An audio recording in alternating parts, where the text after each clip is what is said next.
The following Toku Podcastu contains spoilers from both past and present tokusatsu, anime, manga, movies and other related media. If you do not wish to be spoiled, we suggest turning off the podcast now. Otherwise, please enjoy the show. Go Amundo! Go die in a fire. Go. Go Shijima! Yes. Go Shijima, more like go fuck yourself. Go cry, Jimma. Yeah, Go that's something. job, Jimma. All right, anyways. Go as an ass. So, Go shut seethe, the fuck up, Jimma. All right. Go Sager. Okay. Yeah, go Sager. Okay, that's a good one. You know what? That's fine. I like that. You'll accept that. I accept it. You fucking drunk. No, I actually just toppled over a couple of cans I have on my desk. All right. For some reason, like 1 or 2 tin cans always sound like more than 5. I know, right? It's weird. They have this innate ability to multiply in sound. All right. So, in 3, 2, 1. Hello, everybody. Welcome to the Tokusatsu Podcast, the best show about tokusatsu you probably never heard of. Have you stuffed your face enough, you fat fuck? Happy Thanksgiving, by the way. That's Jay. Remember that time Scrooge McDuck killed all those guys? Which time? The one time on the river. I mean, look, Scrooge McDuck has killed a lot of people, okay? I can't really narrow it down. That's Phil. I don't know, but I have this sudden urge of hating robots. I Just mean, I now. already hated robots since 01, so... I'm incredibly Get on my racist level. against I've always robots. hated robots. Fucking wireheads. Clankers. Clankers. Clunkers. What year of the what year is it for Drive? It was 2015, right? So we're like Technically, 6 years? 2015 is what it's counted on. It started at the 2014. end of 2014, yes, but it's technically counted as 2015. Okay, so it's been about 6 years then. About 6 years, yeah. Yeah. All right, so it's the 6-year anniversary of Drive. Nobody gives a fuck. Yeah, whatever. Yeah. Yeah, whatever. It was Don't also, matter. It was also None the of first, this matters. It was also the first thing we ever talked about on this podcast, at least for AJ and I. That's a reference. So yes, it has been 6 years since Kamen Rider Drive happened, apparently, allegedly, supposedly. And we are here to just... We're going to do like what we did with XA. We're going to just hope it didn't suck ass. So, Jay, would you like to tell us what the story of this is? And then we'll get right into the characters. Okay. So, an absolute goddamned lunatic named Professor Banno Tenjiro created a race of hyper-advanced, self-evolving androids called Roidmudes for basically no good reason other than because evil. We never find out his motives for creating the Roidmudes, and considering how he acts to them, I don't think he had any plan other than evil. But, unsurprisingly, the super advanced, self-aware, sentient robots that can evolve turn evil and murder him and his partner, Krim Steinbelt, which ends up with them trying to wipe out the human race by freezing time because they just have the power to increase gravity in a specific field. Because why they have that power, I don't know. You don't put Science! You don't put a power like that into your robots if you're not trying to do evil things.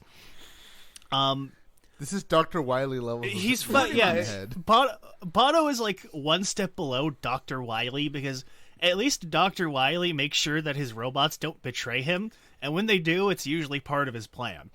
Banno is just a fucking psychopath. But anyways,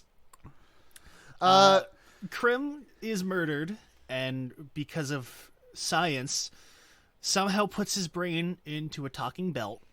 And then, 10 years later, the Roidmudes finally get off their ass and try to take over the world.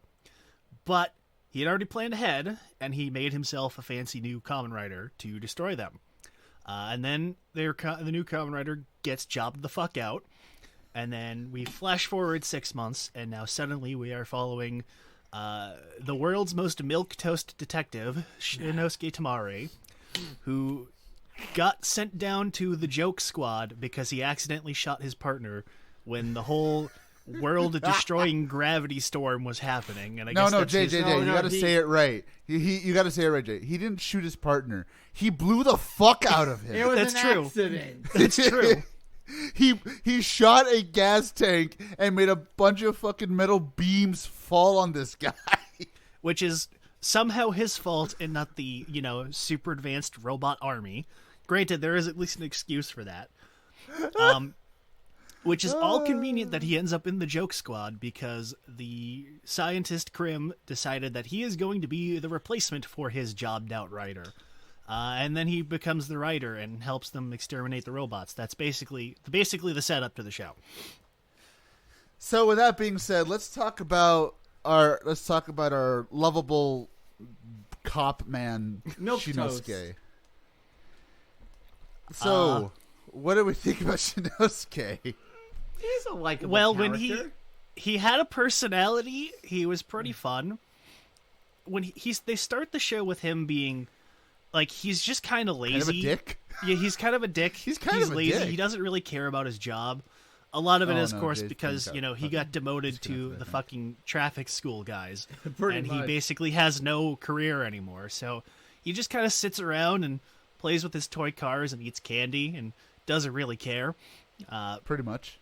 Which is a fun setup for the character, especially where he's trying to solve the mysteries because the robots of the week are doing evil because evil.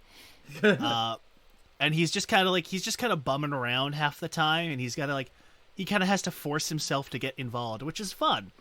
And then 10 episodes in, they're like, okay, he is just cop man now. He has no personality beyond cop. And then sometimes he has a personality again. But usually there's he's times just where cop. he's still like a snarky asshole, but they're so far in between that it's like, what happened to that guy? I want the snarky asshole back. Yeah, it's not quite as bad as Haruto, where Haruto starts episode 1 having a personality and then immediately leaves. I mean, Jay, really? Jay, let's be completely honest. Even when Haruto had a character, he didn't have a character. That's true. No, he didn't. At least Shinosuke is still likable even when he doesn't have a character. He's just bland. He is, and I remember a lot of the later half of the show kind of got hit because I think somebody kind of objected to him being kind of like a lazy jackass because that set a bad role model with him being a cop. Because I know his actor has said before in interviews that they wanted me to be in character basically 24/7 because I'm playing a Keeping cop. the kayfabe Yeah, strong. they were making him keep the kayfabe, basically.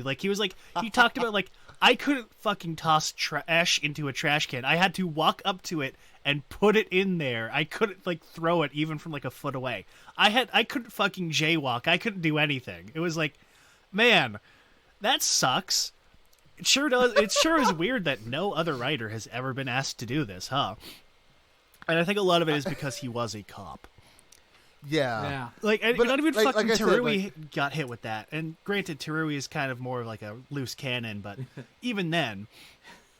Terui would basically just say, don't tell me what to fucking do. I play by my own rules. Basically, that's what a loose cannon is, Phil.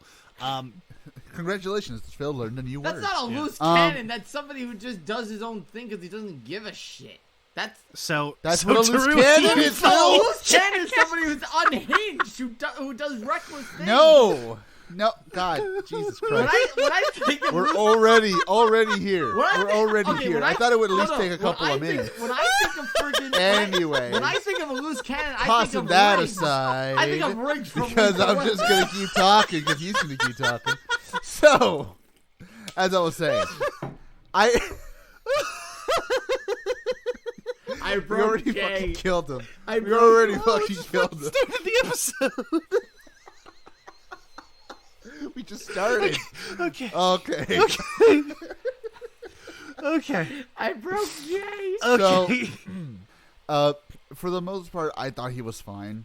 again, after a while, he did become Blandy McBlandrider, but he was okay. I mean, I'll give it this: the actor probably gave it way more socks than the writer was giving him, which is kind of surprising. But he was all right. Yeah, because even when he's just kind of like stock cop man, he still has a lot of energy in the role, and he's still like he has a natural emotion even when he's just kind of standing around and being bland cop man. And I think that enhances his character too. And it's not like he's never allowed to do anything fun. Like he's got, like you said, he's snarky. You know, he likes to bum around with the. He'll make like a side joke. So he'll be like he'll make like snarky comments about stuff, and you know he'll freak out when something weird happens, and he'll be like, "Oh, what the fuck? Oh God, this is reality to me? Oh." Stuff like that. But for the most part, he just kind of stands around, really. Again, I think for what it's supposed to be, he's okay. Yeah, I would not even put him in like the top 20 when it comes to writers, but he's okay. Which that doesn't really that kind of narrows it down a lot now, doesn't it? I mean, at this point, what do we got? We got like 50 of them. It's true. Still, like, I wouldn't put him below Shin. No. But Shin is just instantly like last place because he suffers. It's true. The more he suffers, the better for me. And but like I said, I think he's fine for what he's given. Yeah. And the change wouldn't necessarily be a problem if it felt more natural. Like, because as the show goes on, they sort of get like their reputation gets built up from being like the joke squad that only exists as a technicality to like an actual real part of the police force. And it would make more sense like as they start getting promoted and get more attention, he starts kind of becoming how he used to be, and that would be fine, that would work. But it comes really like drastically and suddenly when he just starts being serious cop man again. For it's like you said, it just kind of just like that, just out of nowhere, like between episodes. And it kind of sucks because I liked the idea they were going with, where he's just a snarky asshole. I like that idea, I wish they kept it around. I didn't see much snark with him. He had plenty of snark. Like when? Like what? Like give me an example. There was a couple of times where he like, what was that one? I know a lot of people use it as a reaction image, where like there's like one of the characters is talking about some shit, and he just like goes to Kiriko and he's like, "You fucking hear this shit? This is stupid as fuck." Yeah. Like they would be like somebody would be dumping exposition, and then Shinosuke would turn to like Mr. Belt or Kiriko or whatever, and he'd just be like, "This is a load of barnacles," you know, so like that kind of. He'd always make a comment and be like, "Man, this really is our life now, isn't it? Huh?" Or like he would make like a, I know I'm misusing it, but he would basically use like a very like Spider-Man-esque like just quip out of nowhere. Yeah, and it worked. Yeah. It's just a shame that after a while, like Jay said, it just stopped, and we were kind of left with an okay writer, I guess. I mean, it wasn't until like the very end where they started giving him more of a fucking purpose. Here's the thing. What they did, because I was thinking about it. When you say that they made him generic cop man, I see him as more. They made him into a super detective. Like, every time he went into Top Gear, it would be like everything just clicked in his head. And it's like, oh, now he's super cop. Yeah, and that's fine, where he goes from being kind of like the lazy, shiftless jerk to being like the real prim and proper super detective. But he's like that basically 24/7 after a point. And he just... They basically said at the end, he's like, I've basically been in Top Gear this entire time. It's like, they basically mention it like he's prim and proper the whole time of that. And I guess you could use that as, all right, that's justification, but still there's still a way you can make, you know, Super Cop Man still interesting. Like, you could still allow some snark, and they did, but again, it wasn't enough to really keep them interesting. Yeah, I gotcha. The most interesting thing about him was the fact that he has a fucking dead dad. Yeah, well, I mean, that's not even really that interesting, because fucking what Kamen Rider doesn't have a dead parent? Well, let's think off the top of our heads. Gensuros are dead. Eiji's... Oh, Eiji. He has them. Well, that's right. His parents aren't dead, but they might as well be dead because they're awful people. Wataru's father is dead. Otoya's No, we're dead. thinking about We're thinking of ones who doesn't. don't have dead parents. Iki doesn't I mean, have dead Decade? parents yet. I'm sure they're going to die by the end of the show. What about Aruto's parents? Decade. His parents are dead. Well, His dad was yes. a robot, and his mom doesn't exist. I guess. Oh yeah, that's right. I forgot about that. If They you never- want to be, they never if you want to be, explained that. They never explained that. Did Yeah, they? they if you want to be did. technical, Shotaro doesn't have his parents in the show, It's true. but we don't know that they're dead. Yeah, he just never mentions them. Philip's parents are Decade's alive. dad is technically Great Leader, and Great Leader can't die, so he gets Great he has- leader is always great. Yeah, leader. Great Leader is immortal. Well, remember, Philip has his parents. Yeah, but they're dead. No, Dano- they survived in the show, but then they died. They fucking died, Phil. All right. No, that Get was outta his here. sister, not his mother. That's right. His mom also died. No, I was thinking of Deno actually. Oh, Deno. Yeah, because No, I know he Deno, had yeah. the one with him, but that wasn't his mom. I always forgot that. Yeah, he had the sister. Yeah, basically, technically basically they're- just yeah. Revice and O's pretty much don't have. Wait, dead did we parents. ever like? Oh wait, Agito didn't have his parents, did he? Well, they never mention it because my amnesia, but you can I assume. know Blade's parents are fucking dead. Yes, What about Fives? What about Takumi? They never mentioned those. they never mention him, but he's a zombie, so he might as well be. Yeah, Yeah, probably. basically. Huh. I guess when you think about it, most of them do have just they went full Disney with it. Well, what about the Showa riders? We don't know about their parents. Well, it doesn't matter. Well, Back to the Drive. only one whose parents we ever actually meet are either V3s, who get murdered in the first episode, Oh no! X, whose dad is already dead and replaced himself with an AI, who also kills himself in the first episode because he hates his son. And they never mention Same. anybody else. Well, okay. They mention Black's parents in the first episode, and I think they're dead, but they never really mention them again after the first episode. This got dark. This talk. So- oh no, that's anyways. right. That's right. His parents were dead, and he was adopted, but then his adopted dad died. So, anyways, back to Drive. Back to the show we're talking about. Yeah. Then there's of course Mr. Belt, our faithful transformation device sidekick mentor. He kind of fills multiple roles here.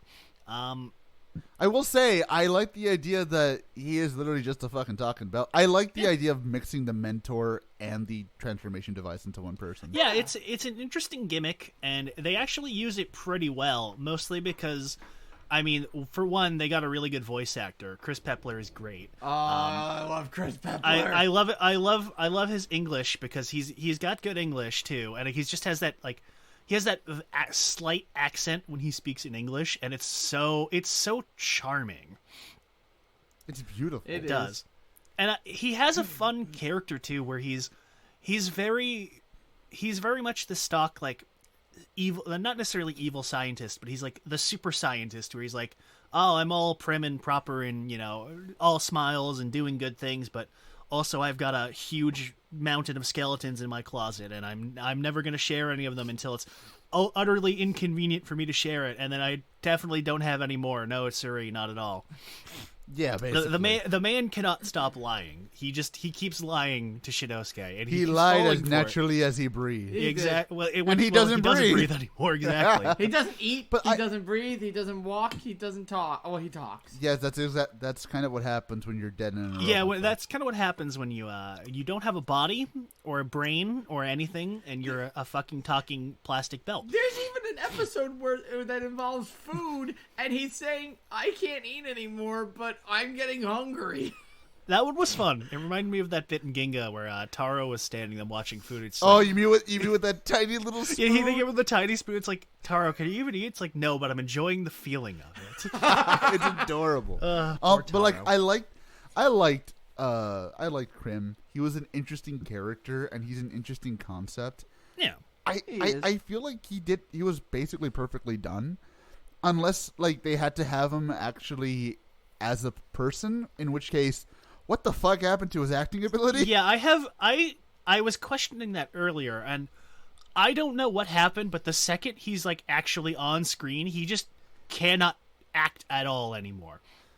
And I don't understand it. You know what? It's kind of the same thing that happened with fucking Baldwin and Kyoryuger. Like, for some reason, like, at the end, he started actually being able to act, but, like, the whole time, like, before that, it's just like, why are you acting like bad? Why are you a bad actor? I mean, with Baldwin's case, he's a little more subdued, and because he's in the transformation, of course, they're doing the Toku thing where they're wildly exaggerating to show that they're talking, so he kind of amps it up there with his character. But it kind of is how it comes off to with Krim, where Krim, when he's in human form, he's basically not doing anything but standing there, and the few times that he does, he has a little emotion, but it's not necessarily his emotion, it's just his delivery and his pronunciation just dramatically drops.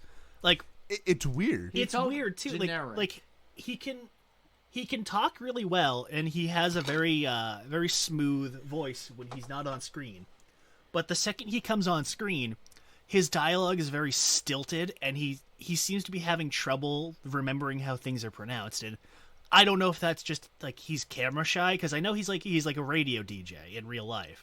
That's his primary job. That probably is the reason. He might be camera shy.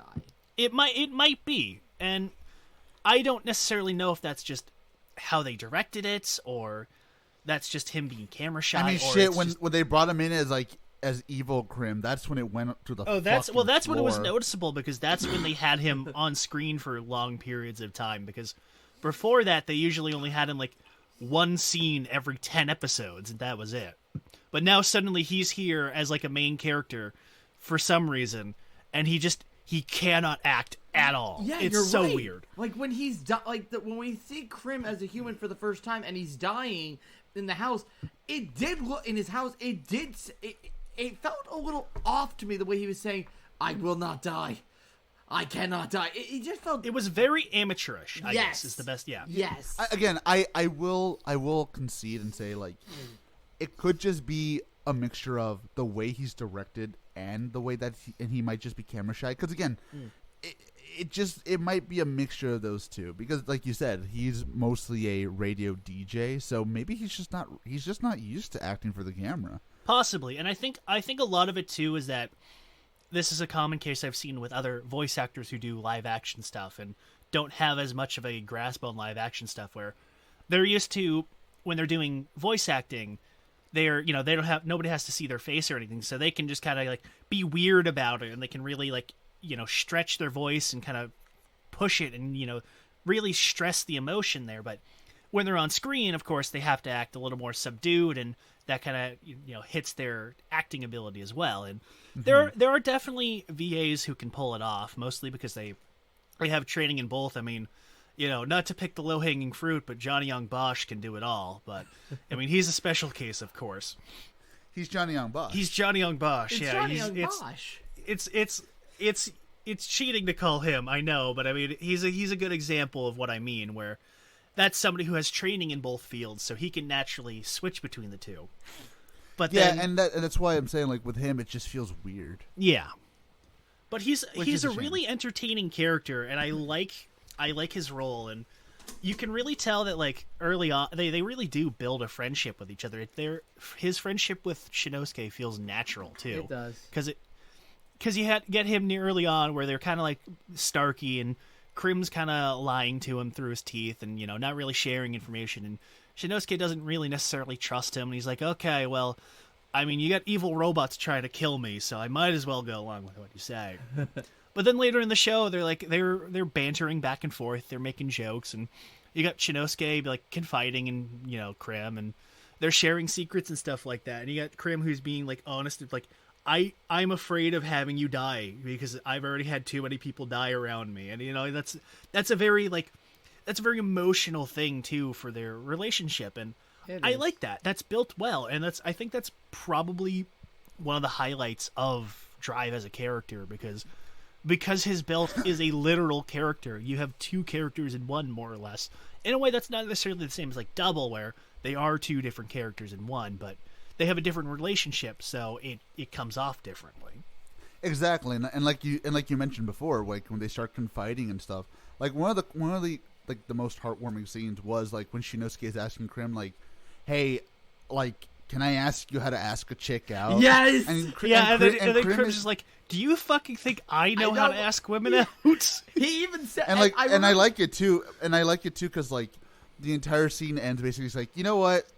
I'm actually glad that you trust me enough to talk to me about that stuff, and it's like a nice little moment between Yeah, them. It's like, I oh, still like love And that. it feels good too, because especially up to that point, Krim had done so much lying to everybody that Shinosuke feeling enough about Krim to be able to open up like that is nice, because it's like, oh, despite all of my bullshit, you still trust me. I still love Exactly. that Like, scene. I wouldn't trust this. Like, if it was me, I Oh wouldn't fuck trust no! this Like guy after the third goddamn time, Krim reveals another secret that he was hiding. I'd be like, I don't trust shit from you, Belt. All right, Dude, legit. Like, after like the 5th time he lied to me, I wouldn't trust this guy with I a fucking wouldn't. dollar bill. yeah.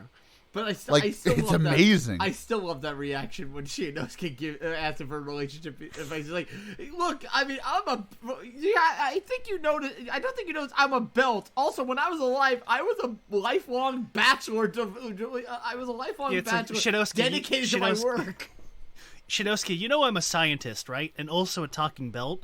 Why do you think I know anything about women? I mean, all right? I was a good. Shinosuke, I hate to break it to you, but I got no bitches. I mean, I have good-looking- 0 bitches. I have mean, less he's a than good- 0 he bitches. was a Less than good-looking- 0 He was a bitches. good-looking man. I get the. And I No, can no, admit that. exactly, but But Phil, again- fuck hoes, science. exactly. Exactly. He dedicated his life. And you know what? But his partner, Professor Banno, had the same idea. Fuck bitches, get science. In this case, he did both, literally and figuratively, because he's a deadbeat dad. And it screwed him over. Exactly. When his Look, guys, the main thing that I Remember, kids, took away from pay your Drive child was the main thing that I took away from Drive was fuck women, do your science. Exactly. Because if you don't, you get chopped in half by your bastard fucking son. Literal bastard. Literal bastard son. Anyway, so speaking of that bastard son, great segue. Let's talk about our favorite racist. Me? no. Go Second favorite, Shijimiyami, whatever. Don't correct me, Phil. You know, I know you're about to. I'm I not. fucking I- feel it. no, I what? fucking don't. No. I'm just thinking back to when we I were talking knew about you'd Krim. know. I was thinking back like, yeah, that's a very nice relationship that the two of them have. Yeah, Anyways. Krim's very racist. Kamen Anyway, Rider so yes. Mock, one of the biggest fucking wasted opportunities in this show. Wasted when hell. Well, when they introduce him, he is set up as being America the character. He's a very flamboyant, very loud, brash individual who is just here to kind of show off. And that was a really entertaining part of his character, and that's he got really popular early on. And then like 5 episodes later, Heel he turn. just becomes the biggest fucking bitch on the planet because he just cannot stop fucking pissing and moaning and whining and crying about every little goddamn thing that But happens. Jay, my sister wants to fuck a robot. No. Yeah, no I know. Fucking robot. No fucking robots. There my are- sister there wants are to so fuck many a robot, and she weird hates me. details that they just fucking give to Mock and then they just immediately forget about them. Like, remember when Mock had a time limit? Yes! I don't fucking he had I- it for like 2 fucking episodes. Where was that? Where was that in the final battle? Where Jay, the fuck was that? Jay. He went to the gay school of training where, don't worry about it. It's true. He went to that school. Remember when Mock had the density shift power like the Roidmudes that he used one fucking time and then never used it again? Yeah. Granted, there's at least a justification for why he never uses it again, because it's like, listen, Go, that's what the bad guys do. Are you a bad guy? Don't be a bad guy. And despite Okay. becoming a bad So- guy several times, he just Remember- never does it again. Remember when he All right, used to so take the here's- helmet off of his the visor off of his helmet because he Yeah. had he had to cool down. We literally just finished talking about that, Phil. Come Yeah. on. Oh yeah, that's right. Anyways. that's right. I Jesus didn't know Christ, what Phil. that was. All right. Remember when he had emotions beyond angry and sad? I remember. Okay, so emotions beyond, my sister wants to fuck a robot, and my sister wants to fuck a robot! Exactly. That's exactly what he sounded like, by the way. Remember Point. when he had things to add to a conversation beyond, I fucking hate Roidmudes, I want them all to die? That was like 3 episodes. So here is... Oh my god, my voice cracked because of that. So here is the biggest thing with Mock, and I said it in the server, and I know a lot of people don't agree with me when I say it. He should have just been a fucking bad guy. They should have just gone with it. They should have just done it. Like, dead ass. Because think of it this way. He's racist. He wants to fuck his sister. He hates robots. And he's also American. Wait, he wants to fuck It's his perfect. sister? Have you not listened to Spinning Wheel? That entire song is about how 3 of them all want to fuck Kiriko. That's... but It's essentially a song saying, I want to fuck this chick. I mean, and all 3 of them are on it. And it's hilarious. I mean, 2 of them I can understand. Shinosuke and one character we haven't talked about yet. But that's his sister. Yeah, thank you. I know. Also, he should That's be why it's weird. He should be a villain because he's American? Yes. Yeehaw. But, okay. But, like, seriously. Because, like, think of it this way. He... As Jay said, he came in as a loud, brash, cocky dick. He didn't care. He was basically a justice by any means necessary kind of character. He didn't mind using density shift or the slowdown, whatever fucking you want to call it. It had like 4 different names, and Overtime got all of them wrong, and even then there's no consistency. So just call it whatever the fuck you want. He had Gravity Falls. Yeah. He had he had Gravity Falls. He was racist, and he was just a cocky, snarky cunt. And the thing is, why wouldn't you make that guy a villain? Hey, racist. Keep it that way. No, he's just fucking racist, dude. He hates robot. He hates Roidmudes. I mean, which look, again, granted, he has a justification exactly. for it. When all of the robots are evil and trying to murder people, I don't blame him necessarily, but like, it also gets to a point where it is literally his entire personality is that he hates robots. Basically. But that's what I'm saying. Like, if you had made this guy a villain, I think the bitching and moaning would at least be somewhat, like, tolerable. Because at least then, well, you're a bad guy. You know what I mean? Like, that would have been interesting, wouldn't it? Like, have the secondary writer become a villain? That would have been an interesting twist. Because, hey, we have 3 writers. Well, they did that, and it was dumb as fuck. So, I don't know what you expect. Yeah, it was dumb as fuck, and then he went right back. He heel turned, then face turned. For no reason. Well, Both times, they had no reason. reasons for why, because he needed to get close to Brain for a item. Yeah, and it was still stupid. And he still got bitched. He still got fucking bitched over. Dude. What a fucking waste. Remember when they gave him a power-up, and then he does nothing but job immediately after that? No, Jay, here's a better one. Remember when he was able to, quote-unquote, control the power-up's burst form, and then he still gets jobbed the fuck out immediately? I remember that. And then, like, after a while, he just, like, that's just his default form. They just stop using default Mark. He just immediately goes to dead heat.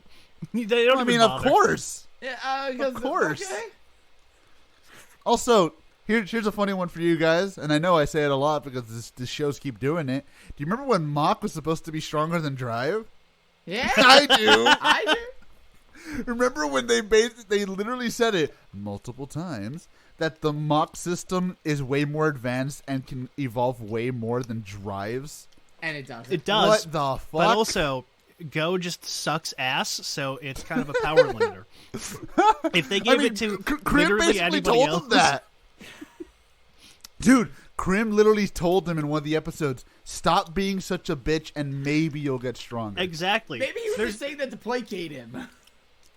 No, because he stops being a bitch for like half a minute, and then he gets a tiny bit stronger, and then immediately starts bitching, and immediately starts jobbing. I want an Exactly. upgrade. Karina, give me an upgrade. And then it's like, oh, I don't need the Give me upgrade. another power up. It's like, what do you think? I'm fucking made of money? Anyway, here's 6 more shipped cards and another gun. She just gives him to Shinosuke. Yeah. He really needed another weapon. I'm not a big fan. What a of... fucking waste! What a fucking waste his fucking signal bikes were too.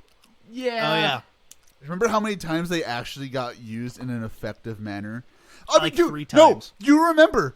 Do you remember that when he actually tried to have him do the exact same things as the shift cars, the signal bikes were shown to be fucking retarded. Once they did it once. Literally, That was my mentally my favorite deficient. bit because it just kind of highlights how useless he is. It was like you're telling me like My you're power telling ups are the kids stupid. Oh no.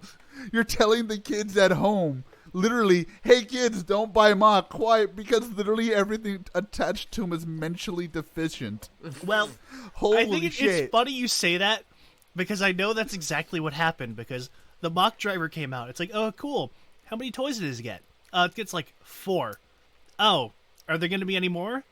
No. No. Well, I'm not buying the mock driver. And also- and then nobody bought the mock driver Well, here's the thing. until Until they gave it to somebody else. That- Who's way more popular. And that's why the mock driver is like $130 these But days. here's the That's why I have one. I have one too, and I use it for cosplaying, but not as Mach. And the problem with Mach's toys was that with the Mach driver, you got Mach's signal bike. In another set, you got the multiple lane and stop ones, but to get the danger set, you had to get. It also came with dead heat, which was okay, but one of them is linked to a goddamn weapon. His useless. I mean, welcome to fucking Kamen weapon. Rider, Phil. Then again, Welcome to Kamen that's the Rider. thing with secondary riders in general. Secondary riders don't usually get like good stuff. They don't get like a lot of stuff. Usually, the primary rider. Phil, gets are you more of the new here? focus. I know, right?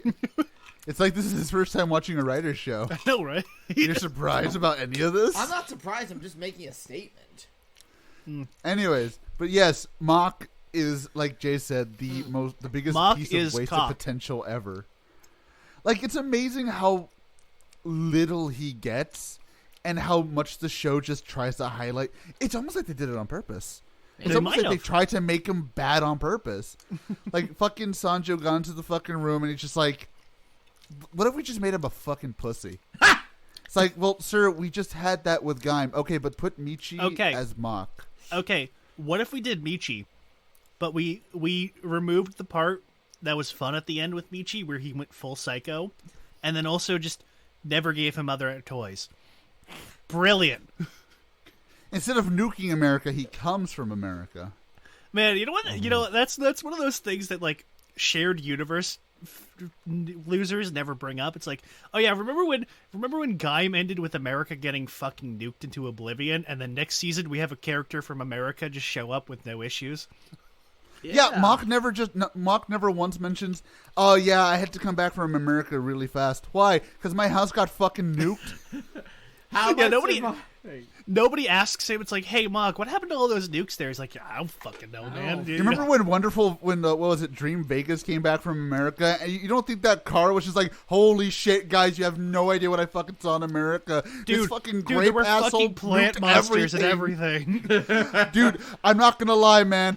It was the weirdest shit I've ever seen, and I'm a talking fucking car. A fucking dinosaur came out from the ground in Yellowstone and Like started killing stuff. it would be like it's like nobody mentions the fact that America just got nuked last year. But I guess whatever, it doesn't matter. I don't know. Maybe you know it's what? fine. Maybe Jam fixed it. Yeah, I Jam was gonna probably say, fixed it. that or Gaim. That maybe just Kota went over and used his Jesus powers. I don't know. Maybe Jam is just over there right now. He's just like with a fucking little broom, just sweeping up Manhattan. He's like, it doesn't pay much, but it's honest work. It's a hard, not life for us. Oh, that'd be Dirty job, amazing. but somebody's got to do it. So enough about Brother Bitch. Who did we talk about first? Did we talk about let's talk about Chase. Let's talk about Chase and how he died twice. Let's talk about Chase and How he has he's best boy. somehow the most obvious and best written face turn in Rider. Right? So, Chase immediately steals the fucking spotlight the second he shows up, like 3 episodes in, which is mostly because he's an attractive man with a big ass in very tight leather clothing, which... Of course you would notice that. Well, I was about to say, 2014 Jay didn't notice that, but 2021 Jay definitely noticed that. Okay, look, like I said in the server, the second he's on screen, the entire population of 35-plus women in Japan got pregnant. Literally, this guy fucking saved the birth rate population in fucking Japan. Single-handedly, just for existing. And it's hilarious. So, Chaser is immediately from showing up very obviously Proto-Drive, the one who was killed by the Roidmudes. The show simultaneously doesn't pretend like it isn't the fact at all, and also tries to make it like a big twist and a secret. I say they don't bother with it at all, because they released a fucking DVD special starring Proto-Drive, and he is very obviously voiced by Chase, and they don't bother filtering his voice or anything. It is just very obviously him. So I don't know what the fuck they were thinking trying to make it a big reveal. I think it's weird because him being Proto-Drive and his inevitable face turn is so obvious from the beginning of the show, and yet it still is very well handled. It is. Yes. So he shows up, and his role with the Roidmudes is that he's basically their reset button, and by reset button we mean murderer. Would you say enforcer? Enforcer, technically speaking, yeah. He fills that role where he's not quite like in charge, but he's important enough where he has a unique design, and he's not a monster of the week. He is the general, more or less. He is kind of like what's a good keeps comparison? him in line. He's like a warden. More or less. He I'm trying to you think in of like line. Is he like would he be like the wolf from Pulp Fiction? I was trying to stick with a Toku example that our audience would know, but I guess that's He's a fucking parole officer. Yeah. He's kind of like, if I'm going to use another Toku example, he's basically Juzo from Shinkenger, where he's kind of part of the villains, but he really just is only there to murder people, and he doesn't really have any involvement in the greater scheme. And that's basically his role. I can see that. And I can definitely see that. Him being good is very obvious immediately, because the second he shows up, Crimson's like, oh, this is a surprise. Oh, I don't know who he is. Oh, he must be using drive systems. Oh, he's got a weird, unique body. Oh, he must be the prototype. Oh, I wonder if he's going to be fucking Proto-Drive, guys. He's the prototype Roidmude body. Oh, man. Oh, like, they keep doing it like every other fucking episode until the reveal. And it's still a good reveal. Because it still comes as a surprise when fucking Brain walks in. He's just like, oh yeah, you have a weird number and your bike can do all this weird shit because you used to be the Kamen Rider and I brainwashed you. And like, oh wow, shit, surprise, even though we all saw it coming. Because I remember I knew from like the first second he showed up, like, okay, so he's Proto-Drive. Because he fucking shows up in the first episode that Proto-Drive was mentioned in. Which is screenwriting 101, by the way, is to not do that. It's fine though. But yeah, like I was still surprised when the reveal happened. I was like, "Oh shit, wow." I actually really like how they handled the entire thing. Again, it's not like it's not like Build where Sento is obviously fucking Katsuragi, and you obviously know this. And you shouldn't be pretending that it's a big twist. Yeah. Actually, shit, you mentioned this when we did Build. You mentioned this exact thing. Honestly, I 100% agree because it's really well done. Like, you know it's Proto... I mean, shit, dude. Anybody with two fucking eyes can see it was Proto-Drive. I mean, look at the fucking thing. Look at fucking Machine Chaser. It looks like a mix... It looks like a really garbled up... What I'm trying to look for the right word. Fucked up Kamen Rider. Yes, it looks like a fucked up Kamen Rider. Like that's what I'm saying. Like anybody would. Yes. Yeah. I mean, shit, dude. I remember back in the day, everybody knew. It was like that's Proto-Drive. It's so obviously going to be a fucking Rider. I mean, look at the guy. It wasn't a surprise when it happened, and yet it was still a good, shocking moment. I think it's one of those things where it's like, even though you know it's coming. The way they do it is still really damn good. Because, like, yeah, you know what? I know it's Proto-Drive, but It's so really it's well written, it's well shot, it's well acted, it's great, it's well done. Yeah. And honestly, like the actor gives it socks too. Oh yeah. Oh yeah. Despite Chase having literally no personality because he's a cold, emotionless robot, even more so than the rest of the villains, his actor is still able to really sell the role well. And because he just kind of has that presence, and he really does it well where he'll just be like standing there and he's kind of like clenched up, and he'll just be like standing there stock side, like fucking frozen, not moving, because he's like a weird robot, and he just like, oh, I don't need to breathe or anything, so I'm just gonna stand here like idle. And it's great. It's like he's able to really sell that kind of like emotionless, cold movement to his design and everything like that. It's really good, and I forget his name off the top of my head. He's constantly at Mom said it's my turn on the Xbox posing. Basically, he's doing like it's half my turn on the Xbox and half Danganronpa stock pose, basically. Yeah. Oh, that's a good one. Yeah. But yeah, you're right. It's like he has a presence about him when he's Machine Chaser, where it's just like, yeah, you can tell this guy is probably gonna fuck you up. Yeah, he like shows that. up and you're immediately you're shedding your robot pants because he's here to murder me. Oh, okay. Like, oh fuck, what did I do? Why is he here? And I mean, shit, they literally call him the fucking Grim Reaper. exactly. Yep. And I think I also like kind of like that the irony of, oh, he used to be the writer, so now we're gonna make him our slave, and his job is still technically to kill us, but he's doing it for our benefit, not to our detriment now. I like that. I kind of like that the irony factor there. And it gets lost a little bit because immediately after he learns his memory, instead of doing kind of anything interesting with it, they just fucking brainwash him again, and now he's just basically don't even with that, dude. stock evil writer, except not, and it's fine. He's still fine. I'm not a big fan of the part where after we learn that he's Drive, he's still evil, but he's kind of not evil, but he is. Because especially when that's when Go's robo racism gets kicked up into 11, and he's just constantly like, no, we have to murder him. I don't care if he used to be the Kamen Rider. I don't care if we can still reprogram him and make him good. I don't care if that he's an important part of our history and that we can still, we can do something with him. Just murder him, guys. And this is exactly why I knew going into this, I felt this sense of dread with his story, and here's why: it went on for way too fucking long. It went on way too long, and I blame that mostly on the fact that he was brainwashed twice. Even then, like, he was brainwashed, but like he still got fucking jobbed out right afterwards, and then it's not like it never even happened.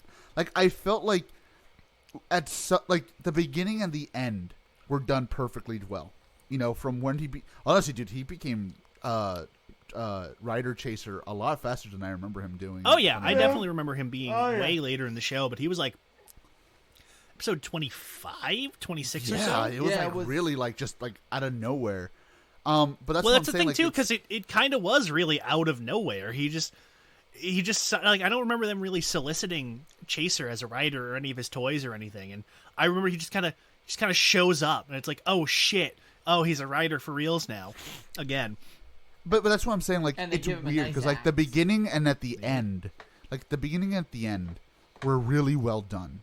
It's just the middle portion of his story. I feel like you could have chopped that down a little bit.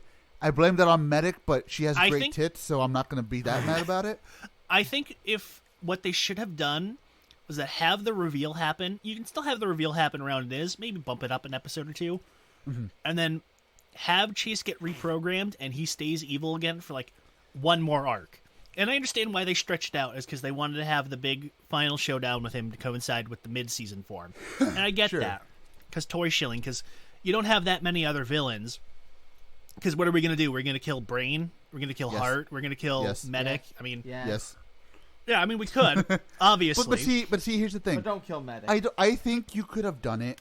I think you could have done it without the brainwashing. I think there was a way you could have done it, because do you remember how he was still like very like apprehensive against Kiriko, like when he shot a piece of himself off?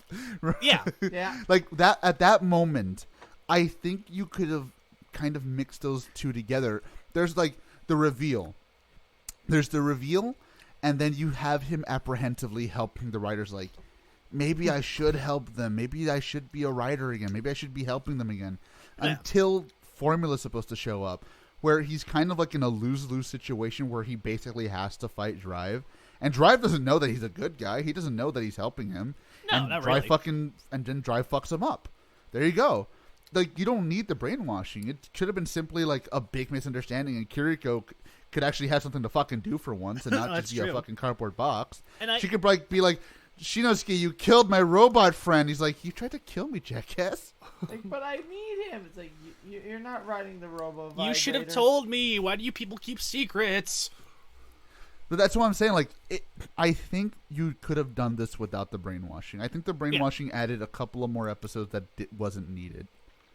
And, like, here's the thing. I don't necessarily mind the brainwashing because it works as, like, a big shock value. It's like, oh, he's regained his memories. Oh, psych, you're even more evil now.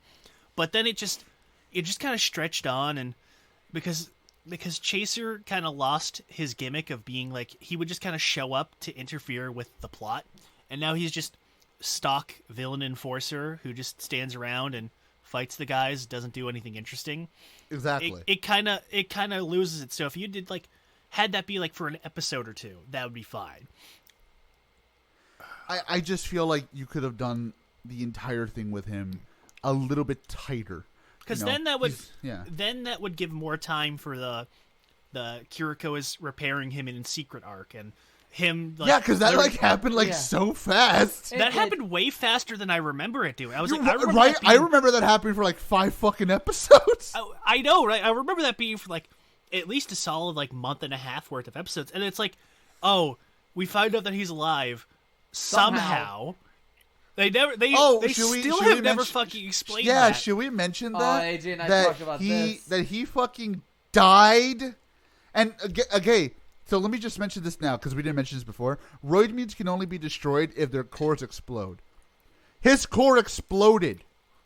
We definitively see it blow up. We don't. He's dead. We don't actually see what it is that blows up, but we see a glowing red thing come out of his exploded body and explode with the same fucking sound effects and special effects as the other ones do. But he's just alive. He just survived. How? We don't know. It's never explained. Sanjo just kind of fucking forgot to tell us.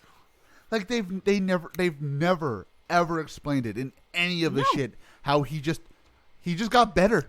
He literally just got better. Exactly. It's just fuck you. You know, he's just alive again. Whatever.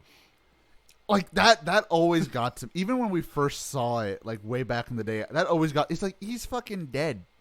He's dead. I was waiting for them to be like, oh, so what's the big secret? Like, oh, is this going to become important? Like, oh, there's a way they can cheat death, and that's going to be a part of the final arc or whatever. Nope.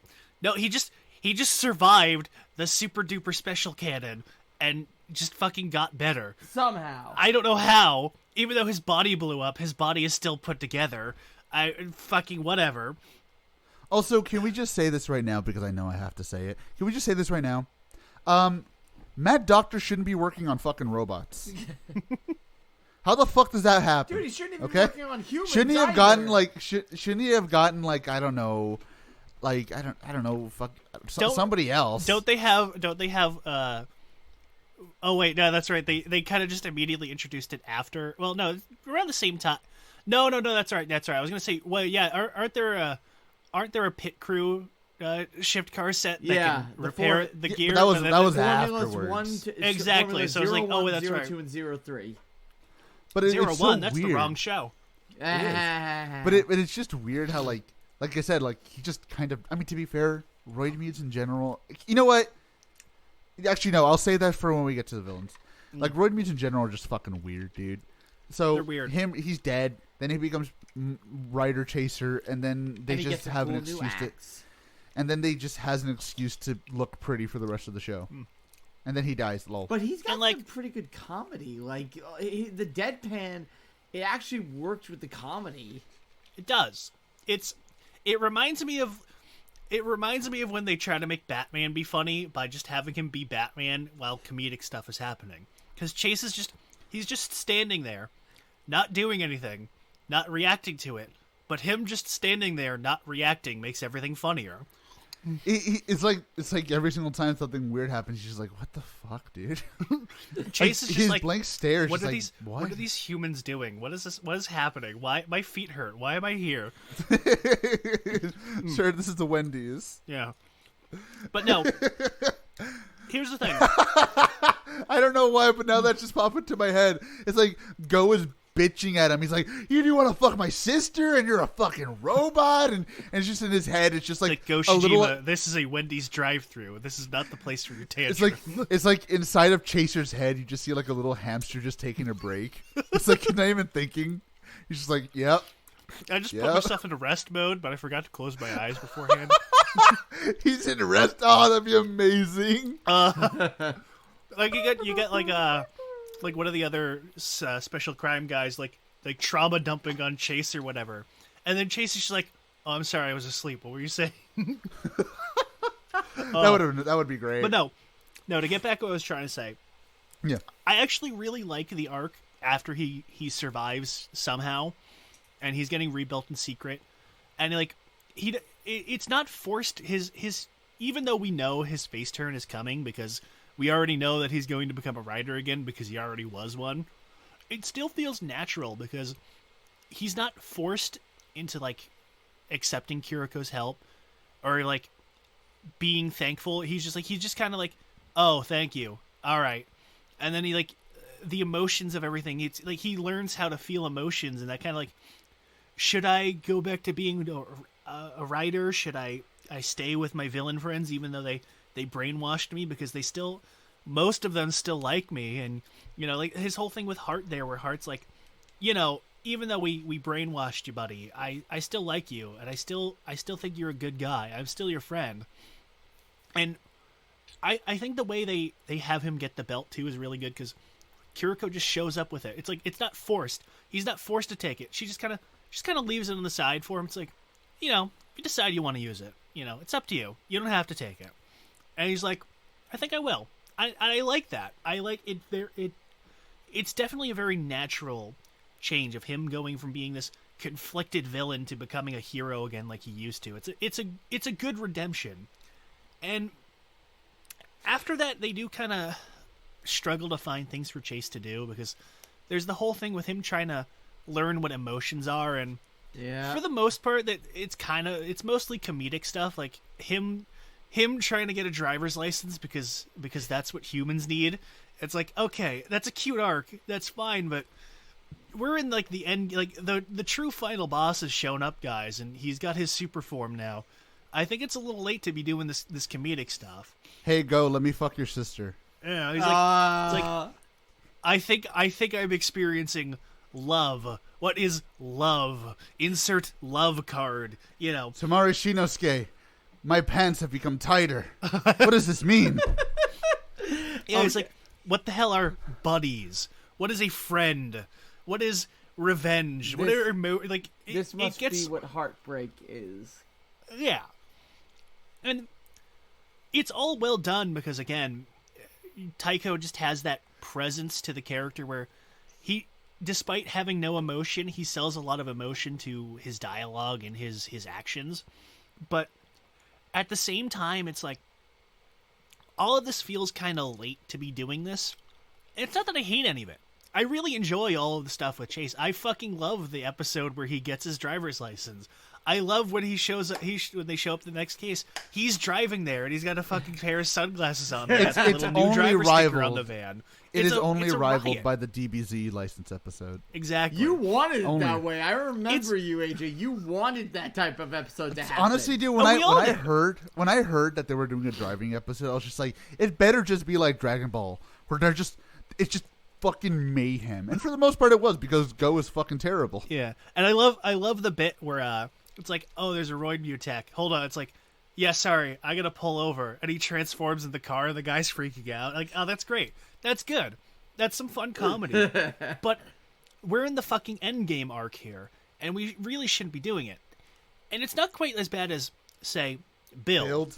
Where Build, it comes out of fucking nowhere and doesn't make any sense with any of the characters they're established. because at least it still fits with Chase's character, where his whole thing was, I've been so emotionally numb and stuck in like this weird mental void that I kind of want to learn to be better than I was. I want to become a real boy, a real Roidmude like the others, and have emotions and everything and evolve.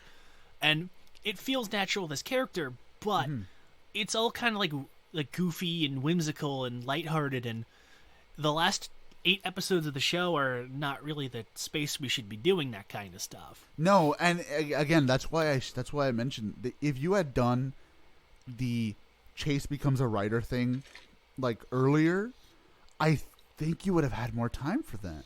You would have much more time for that, and it would have helped, because Chase becomes a writer episode 25, you said, correct?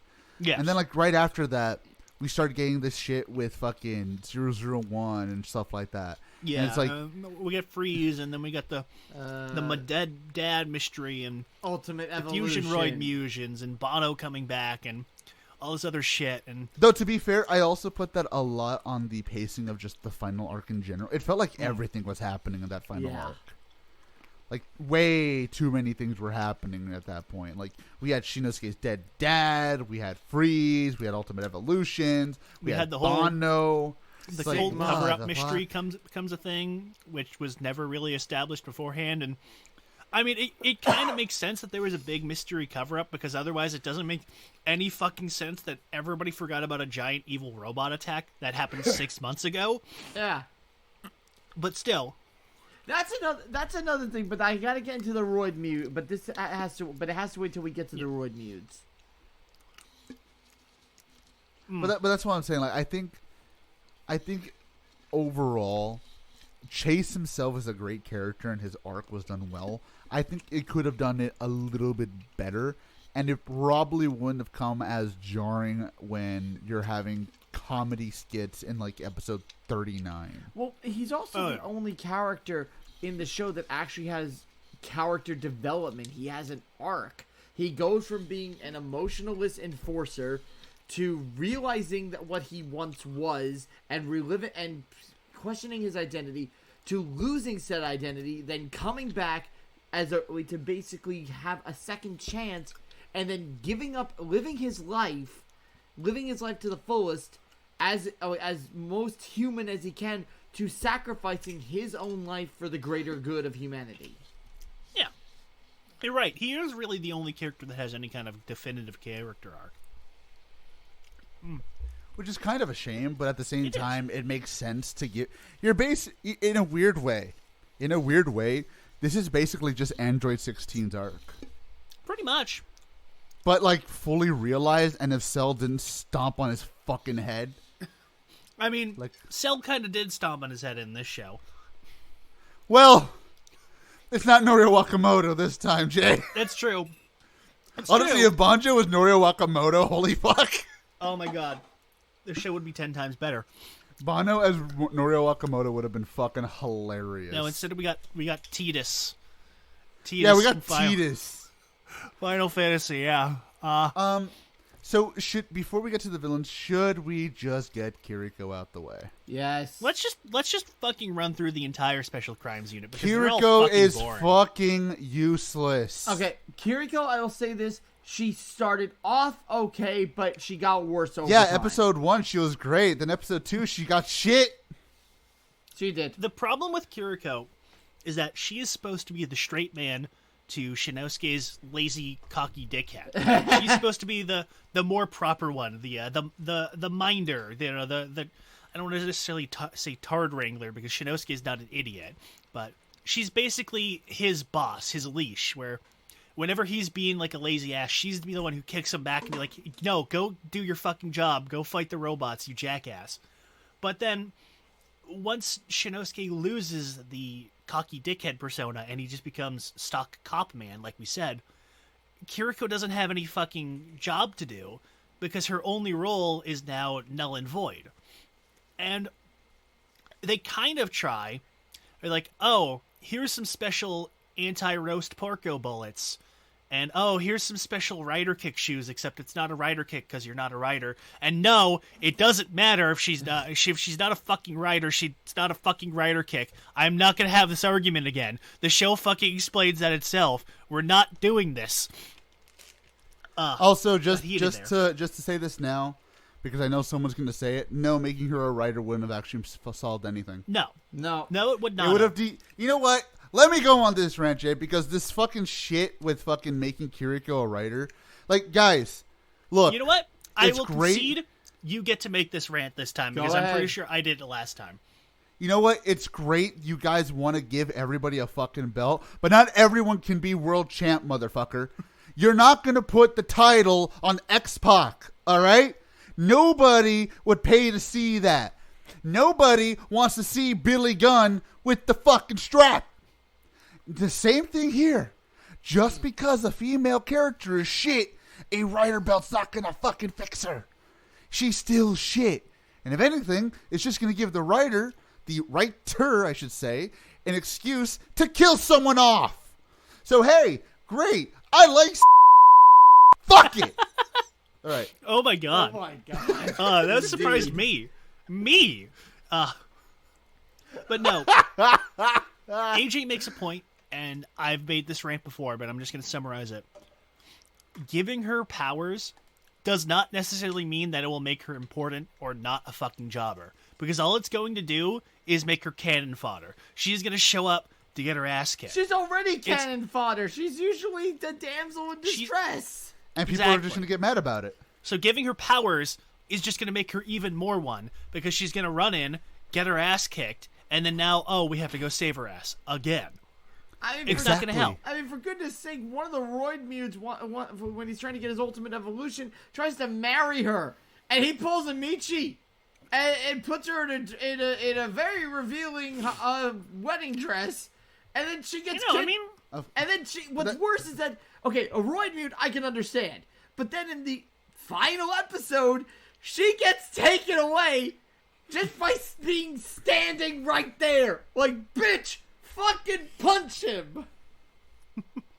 But see, that's the problem. And again, I joke. I know someone's going to take that clip out of context, but I joke. Yeah, the part where you said you like seeing women die. Yeah, that's going to be great for your ops, bro. Well, it doesn't matter. Anyways. We're going to get canceled. I know it. Bro, we're going to get canceled when I start talking about the Tiananmen Square massacre in my next comic episode, No. right? Exactly. We're not going to get any more canceled than that, trust me. So anyways, as I was saying before Phil, as usual, interrupt. Oh, fuck So, as you. I was saying, again, Kiriko is just useless. She is fucking nothing. And the thing is, like, at first, her job, like you said, Jay, was to be... He's basically Shinosuke's wrangler. But at the end, anyways, it doesn't matter. She has no purpose in the Special Crimes Unit. Need info? That's Q. Need the rough veteran? That's Oda. Need fucking tech shit? That's Rina. Need the old man who's the fucking mentor? That's not only Belt, but that's fucking... I forgot his name. Honganji. It's Jun. Honganji. There you go. Yeah. Like, you have everybody you need. You need somebody to pull rank and get shit from the top brass. Yeah, that's the chief's role. Exactly. So, like, what does she do? Like, nothing. She does nothing. She's love interest. That's why. Even then, like, it doesn't even matter if she's a love interest. She's not really a love interest until the last, like, handful of episodes. Sorry, go on, Jay. And, I mean, look, I do like how that's handled, where it's very obvious that they're going to hook the two up, but then, like, they don't really think about it until Chase, being a weirdo, is like, do you have romantic feelings for Kiriko Shijima? Insert query. Boop, boop. And then Shinosuke has his fucking freak out where he's dumping water on him like a spaz. He's like, no, definitely not. No way. That's ridiculous, man. No. And then it's like, I like that. I like that's well handled because it doesn't overbear the show with lame relationship drama shit.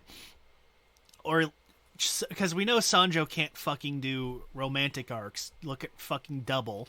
That was a nightmare watching fucking Akiko. That fucking shit was hilarious. But again, like, like even as like a love interest, she's not interesting in the least bit. Like literally, there's so many things in this show you could have done with somebody else. Like if anything, like you could have done the chase thing with someone else as well. Fuck's sake, we have so many victims of the week. You might as well do it with one of them. Like, yeah, I don't know. It's just everything about her is just. It's not. You know what? Like, she's just nothing. She's such a useless fucking character. Like, it was to a point where honestly, every time I saw her on screen, I was just like, "You have go away heat with me, lady. I don't want you on my TV screen." And like, sure, there's a couple easy ways you could fix, give her stuff to do, but giving her fucking superpowers is not going to make her instantly better. Like No. Nobody wants to fucking see Lois Lane running around shooting laser beams out of her eyes. As fucking hilarious as that would be. Too bad they already did in that. A serious story. Unless you're the robot version that Lex Luthor made because he wanted to fuck her. Look, Phil, I'm using an example, all right? Nobody gives a shit when the love interest is trying to have superpowers in a serious story. You can do that as like a comedy because it's a comedy and anything can fucking happen. They tried that. They tried to do that seriously with. They tried to do that seriously with Mary Jane. Yeah, it was terrible. Yeah, I mean, like it's the fucking Spider-Gwen of Kamen Rider. You don't need to give the fucking love interest superpowers because that doesn't make her interesting. I like Spider-Gwen. I like Spider-Gwen in the main universe. Dead. I'm guessing you guys aren't. Yeah. I'm guessing you guys aren't fans of Spider-Gwen, are you? Gwen Stacy should have fucking stayed dead. All right, and we're gonna fucking leave it at that. Okay. By the way, same thing for Gwenpool. She sucks ass too. Yeah. What? She's not even Gwen Stacy. She's just some character named Gwen. I don't know Either what way, the fuck fuck they were her. thinking. They're all Anyways. terrible. Every Gwen in the universe is terrible. Anyways, enough about Western Cape Especially shit you, and Gwen. Western Cape shit from Japan. Anyways. Enough so about the fucking nothing person. Let's go to Oda. I like Oda. Let's send it to Oda. I like him. I think his change from being the stock atheist character who doesn't believe any of the dumb bullshit that's going on and he's only here because he's forced to basically being Agent Mulder is it happens a little quick for my liking because it's like I want to say like episode like 8 or it's a little bit after Mock debuts is when he was it before or it was sometime after all the form upgrades happened but before I don't remember. It had to be after Technic. Yeah. Yeah, so he learns that the roast porcos and Kamen Rider are real. So he goes full schizo tier with it. And that's fine. It happens a little abruptly, but he's a goofy side character, so it doesn't really matter.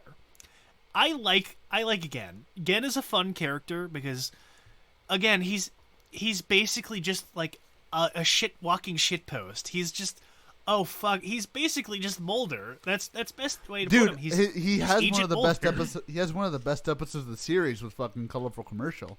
Oh yeah, I love that fucking episode. Oh no, that was that was something. Deco Traveler. Yeah, Deco Traveler. Was it? It wasn't colorful commercial. No, it was. Because it's the Enka bus. Yeah. Oh, okay. Bus. I get him confused. That's fine.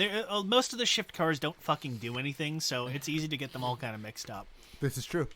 But yeah, like it's cool to see. Like I don't know. I just liked him. Like I agree. It was really abrupt the way they did it to him. He's very over the top, and I gotta say his little relationship with Rena later in this series is kind of cute.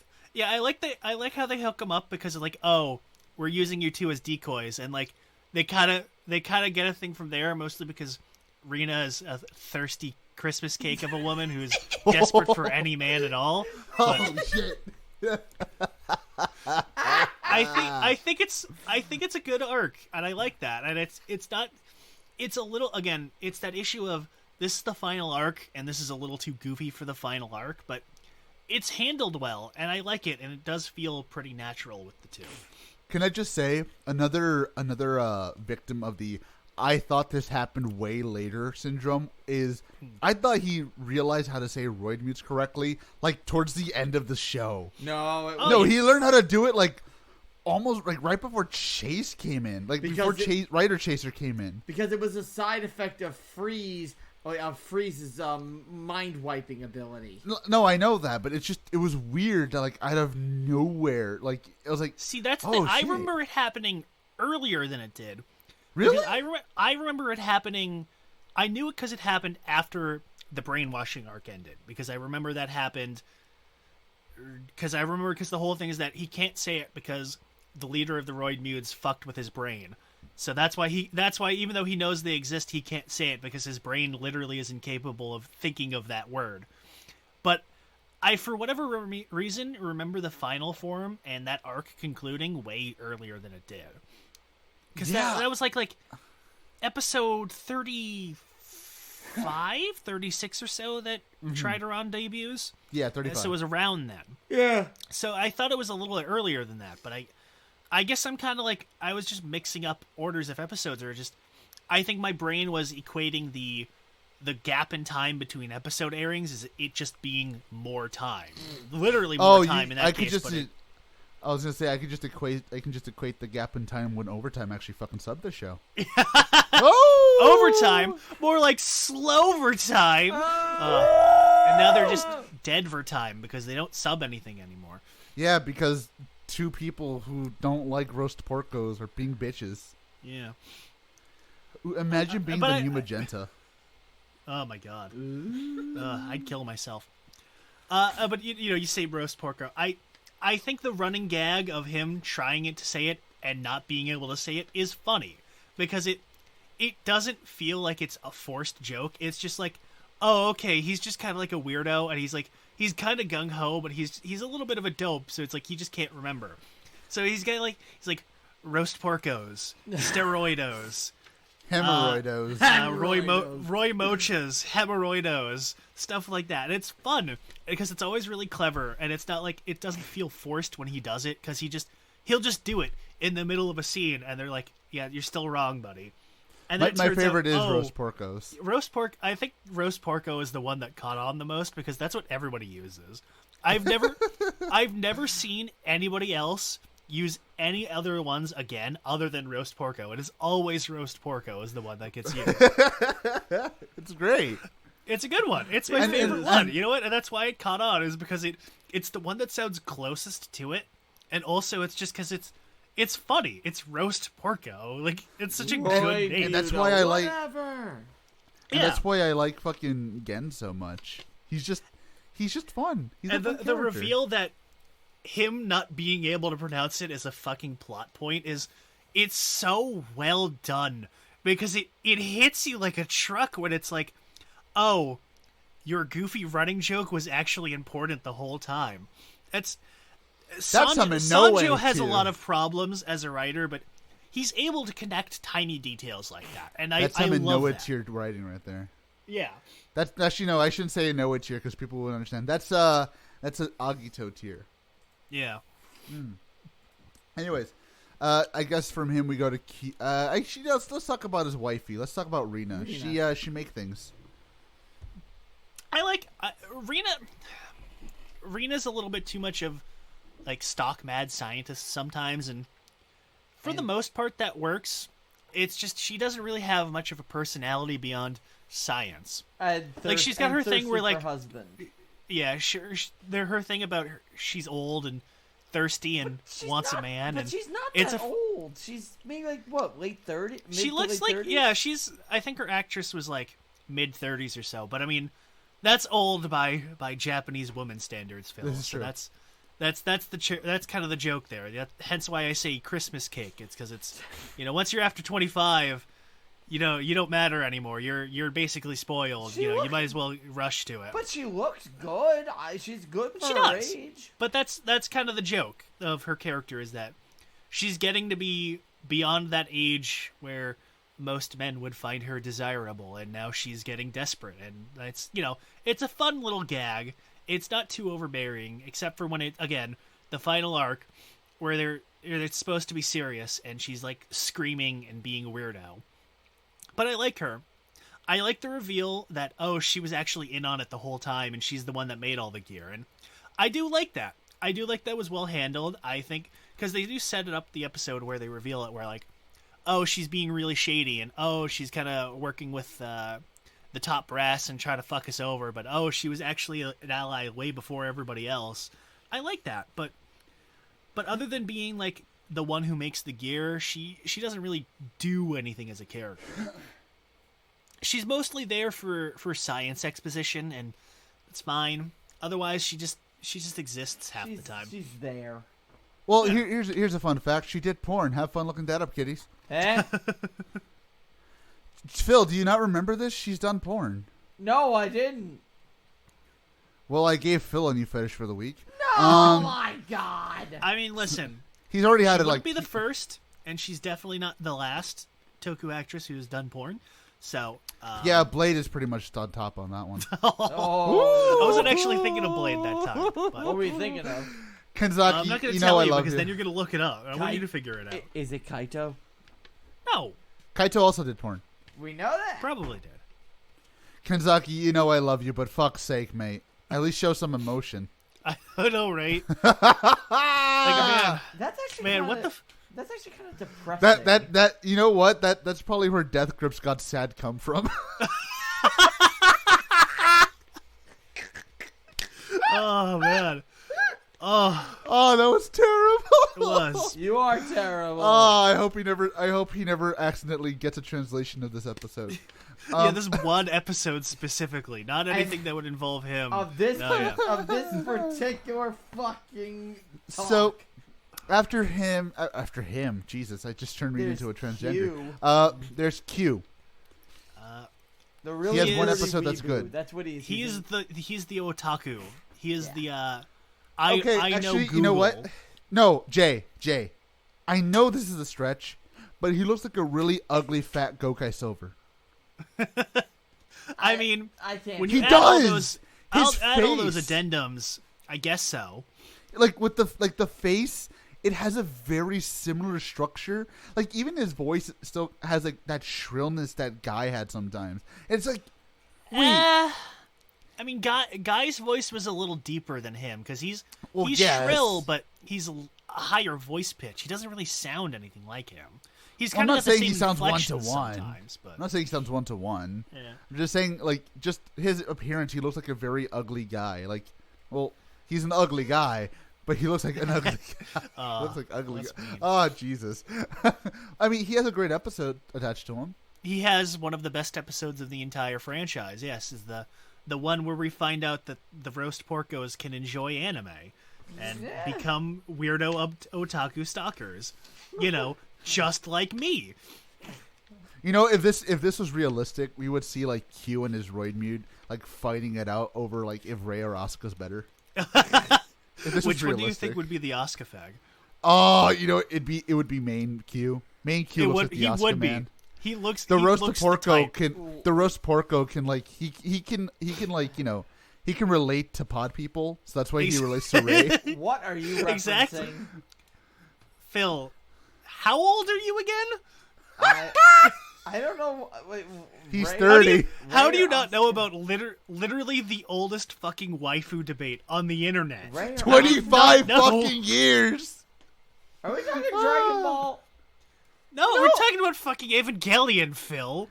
Oh, This uncultured I swine never watched. over here. I never watched. Neither have I, Evangelion. and even I know about Asuka and Rey debates. I've never watched Evangelion. Okay, It's the fucking Han shot first of anime, all right, Phil? I It kind of can't is. watch it. Too much Christian symbolism in it. Yeah, you're fine. You're not missing anything. Evangelion sucks, but that's not the point. Anyways, I kind of want to see it now. I kind of don't like him beyond his episode of like with the episode of him and the Roidmute because he's just kind of annoying. He's not like the most annoying. He's not the worst member of the team, but he's very static and he kind of doesn't really have any role like in the second half of the show because once Drive goes public, his role as like being the information broker kind of stopped mattering because, well, now they're working with the real police, so they don't need the guy on the internet looking everything up. So he's just there half the time. That's true.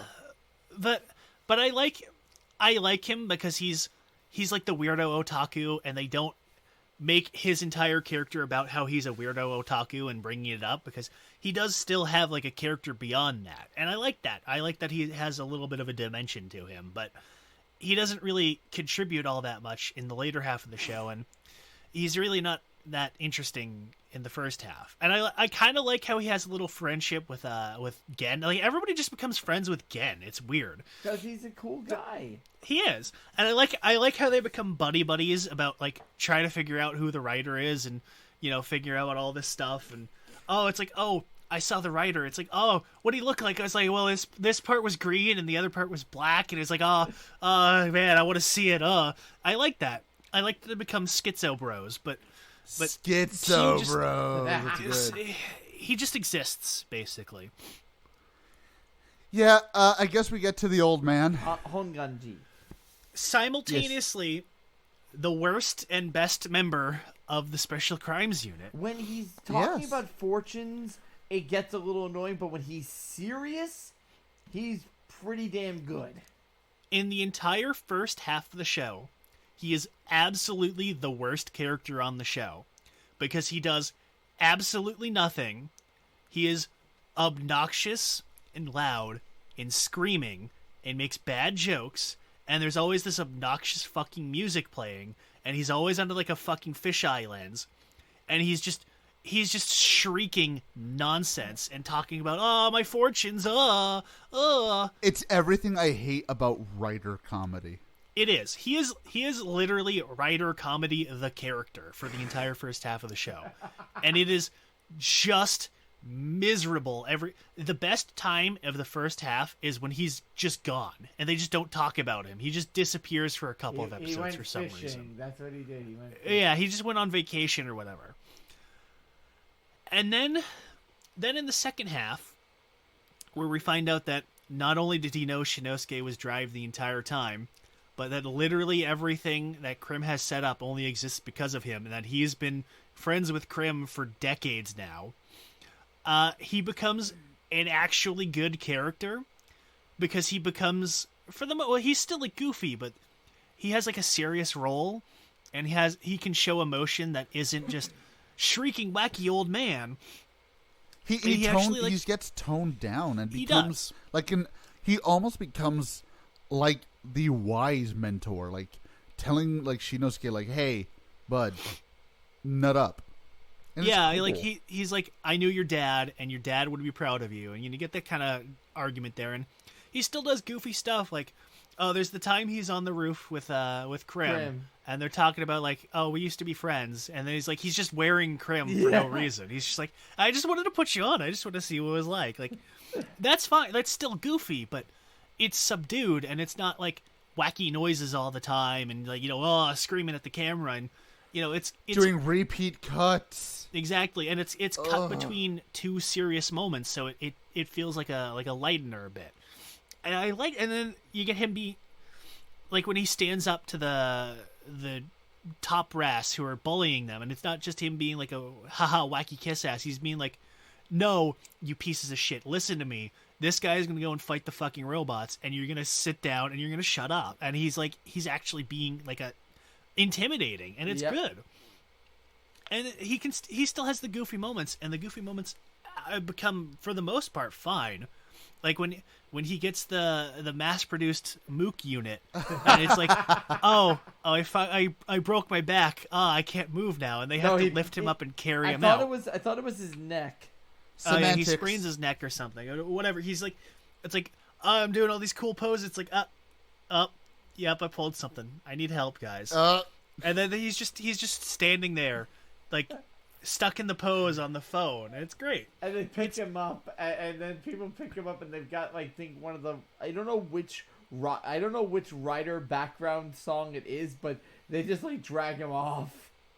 Yeah. It's weird how, despite changing very little of his character, he becomes way more enjoyable. And I think a lot of it is just because, like, they let him be serious and have him have a point to the show and, you know, have him matter. I think that's really what it is that he starts to matter.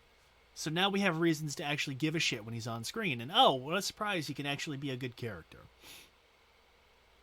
It's weird. Weird, isn't it? Yeah. It is. Hold on, I'm getting a water, sorry. Yeah. Well, we're done with him. I'm we- sure AJ is going to say something when he gets back. There's one character I feel we should talk fucking about, old! but I don't know if he counts as police department or special crimes or villain. Are you talking about Nira, I assume, right? Mr. Kamen Rider. Yeah, he's definitely a villain. He is nothing but a villain. So we'll get to him because he's a footnote. So, with us being done with the special squad, that sounds so weird. They're all special inside. Basically. Well, since we're done with the special squad, now we have to talk about the roast of porcos. We have to talk about all of them. So you know what? Let's start from least likable to most likable. So let's start with Medic. I knew you were going to say Medic. Yeah, of course.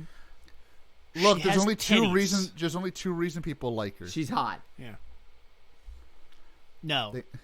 Phil. She is. No, I don't care. I don't care. You missed the joke, Phil. Oh. That was a joke, son. Oh, you yeah, missed it. that's right. Flew right over you. That was Yeah. an awful voice. I don't know what I was trying to do there. I sounded like a 1920s newsbroker. Anyways. But okay, so MEDIKUBABA, FUMIKABABA, big titty woman. The big titty witch. Well, you know, It's actually really hilarious, though. Apparently, she got It's a- breast it- reduction. she did. We've mentioned this actually. before. Anyways, so it's really weird though because for most of the show they cover up her ginormous mammaries, and in the V cinema they just let those puppies fly. Yeah, they knew why everybody was watching. they didn't even care. They're just like, let them loose, baby. Why? Jesus That was a Christ. thing I noticed too. Is that? What do you mean? Excuse me. Sorry, phlegm. Basically, the only real component to her character was that she was like a weirdo sexual aspect, and like they give her way too many things to do, and she just keeps getting new powers for no real reason. Like I have a running list of all of the powers that she uses, and half of which she never used again. Oh boy. Remember when she could force Roidmudes into evolving? I Yes. don't. No. Do you remember when she could create her own super Roidmude hunters? Reaper unit. Where they Yep. that actually does matter because that keeps coming up, so that's Yeah. fair. Remember when she suddenly had the power to reprogram Roidmude's entire brains? I don't. I don't, because she only did it on Chase and never again. Even though Granted. that's Brain's entire fucking gimmick. Yeah, that was literally Yeah. Brain's job, and she You're just stealing did it my to- shit. I mean, granted, that's does. at least like a plot arc where, oh, she stole my job and now she's trying to kick me out of the group. Oh, I'm gonna run off and sulk and become a bitch. You know, that's fair. Remember? Oh yeah, this is the weirdest one that I completely forgot she could do. You remember that time that she created artificial human puppets for no good reason at all? No. And it is never used again? I don't remember that shit. What? No. That was the one where when Formula debuted, where it's like, oh, there's all the mystery murders that all happened at the same time, and it turned out that they were just fake human puppets that she created from like Whoa, sand I don't even around. remember that, dude. Do you remember? They- What? like Sorry. I don't know what the fuck Sanjo was smoking when he came up with that one. I remember. That good Jesus. shit. Do you remember where if she breathed on a shift car, they would turn evil? I don't. Yeah, remember when she could brainwash the shift cars that they did one time? And like, it's not even like, it's not even a line of like, oh, we upgraded so they were immune to that. It's like, no, we just fucking cleaned off the sticker on them because it's just a big sticker on them. She just keeps getting fucking new powers as the show goes on, and it gets so ridiculous. And her thing is that like she's a weirdo, like obsessive with heart, and she's jealous of Brain, so she tries to kick. The whole thing is that like all of the Roidmudes, the evolved ones, they have one real like emotion to them, except for her, because she's got like fucking 40 of them. And granted, they kind of excuse that right at the end of the show, right before she dies. Where it's like, oh, I absorbed emotions or whatever, and I got messed up in the head and whatever. And it's like, oh, fuck you. So she Shut became up. human then. Dude, okay. So here is why. So Medic was the one that did it. Was the one that tipped me over the edge. And I spoke to Phil about this the other day. Yeah. I mean, she tipped me over the edge in many ways. Let's be fair. So so I mentioned this to Phil. Honestly, dude, this is just 0-1 all over again. Fucking. So Roidmudes are essentially trying to become. They're essentially trying to evolve, correct? Yeah. Yes. Okay. They have to evolve with a specific emotion, correct? Yes. Okay. So, what the fuck kind of emotion is unconditional love? Because, keep in mind, her original emotion was adoration. Now it's unconditional love. Because apparently those are two very different things. But there's many different types of... sorry, go on. Again, so now those are two very different things. And now we're apparently supposed to believe that she feels all the emotions, which to me kind of just tells me, haven't the Roidmudes already hit? I mean, I get it. They're supposed to be final evolution, gold, whatever. But, like, they've essentially succeeded in becoming human-like. No? Because they feel anger. They feel all this shit. So it's like now it's just, what? Just hope for the best with the emotion you got? Like, and again, since Medic has like 50 of them, so that's another thing. If Medic has like all these other emotions that she's feeling and she absorbs them and all this shit, does he technically even have to stick with unconditional love or adoration or whatever the fuck they have that week? But the thing with love is I literally looked this up earlier. There are 9 different types of love in the Greek language. There was I know, but like this is supposed to be unconditional love. So basically, we're talking like even that doesn't really narrow. So we're down. talking to like we're having close to mania to pragma. Essentially. And that's what I'm saying. Like, the whole thing with the Roidmudes emotion kind of doesn't really make sense, because what is even half of their emotions to begin with? Well, it's more like they're less emotions and more just states of mind. Like is there a Roidmude who gets off on Schadenfreude? Shameful joy? Yeah. Like, I'm laughing at your misery. Theoretically, there probably could be. If you really go deep down on it, depending on the situation, Heart could have probably gone through that. Yeah, but Heart is just blatant joy. Well, that's the thing, is that like even Brain and Heart to a lesser degree, they have more emotions because Brain is supposed to be, what was his thing? I think it was like envy. Jealousy or whatever. Jealousy, envy, yeah. Yeah. But even then, like I guess you can kind of like stretch like his smugness is like, okay, he's kind of gloating or whatever. So I guess that's kind of like envy. It's pride, I suppose. But I mean, that's a big stretch. I don't know. It's a fucking bigger stretch than his stupid brain tentacles that he just kind of has sometimes. That's kind of the problem, is that they technically have more than one. I think it's just like, oh, that's their main personality because that's what caused them to evolve. So that's their new personality or whatever. But then you get like the mook monster of the week ones, and that's like, okay, what fucking emotion did the painter guy evolve with, or what emotion did the cooking guy, the fucking chef one, or like the fucking I'm trying to think like. Well, the chef one was a hybrid. Okay, the chef one, yeah. Well, the chef one was a special case. It was like. Or shit, dude. Ones. Let's take the very first one we meet. What was his emotion? Jealousy, I guess, because he wanted to copy. Is that not Brain's? Is that not Brain's gimmick? I guess. You see, it's like when you can't. What the tell fuck me was that the emotion of the? of the cowboy one. What about the his? You mean George Takata? Yes, Phil. That was George Takata Roidmude. That was definitely his emotion. No, is George Takata. No. I was His emotion No, is John Wayne. His was. I think. I mean, hey, John Wayne is a very strong emotion. It is. I mean, for him, I think it was more satisfaction. Then again, I don't know. I don't think Really. Satisfaction is not an emotion. It's more of a state of mind. That's why I'm saying his bro that he hang out with. It's like, okay, that guy was like greed. Okay, that makes sense. But then like, you get like the scientist dude who's the fucked up barber from Double. Like, what fucking emotion was the scientist dude supposed to be? What about the writer?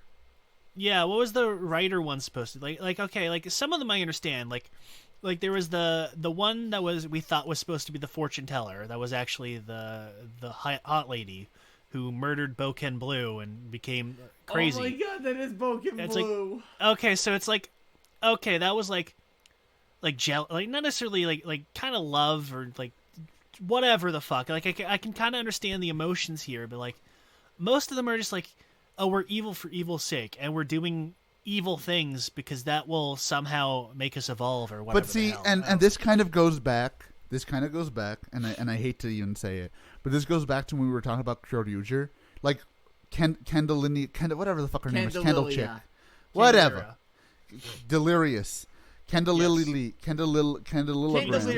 yes, Kendallilogram. Like when we were talking about Kendallilogram, like her emotion was to bring joy to people. So everything she did was not a bad thing. So if Heart's emotion is joy, technically he doesn't have to do anything bad. He's just kind of a dick. If you like, really no, but Heart's character, at least it makes sense with him because excuse me. He's kind of sure, a figurehead. like yeah. His joy came from trying to come past the torture and torment that he was given from Banno, and his joy is he's trying to bring joy to his people, and his joy comes from fighting the good fight to let his people prosper. So with him, it kind of makes sense. It's that, and also cake. That's true. Because I remember when he was eating cake, that brought him so much joy he became gold for a minute. It's true. But the thing is, like, they could have gone a much more sinister route when it came to his joy. They could have brought like sadistic joy or sociopathic types of joy. That would have been a lot darker. His is because we find out that all the Roidmudes are programmed with one negative emotion that humans have. But joy is so I don't know why Banno did that, but he did that. Because science, Jay, science!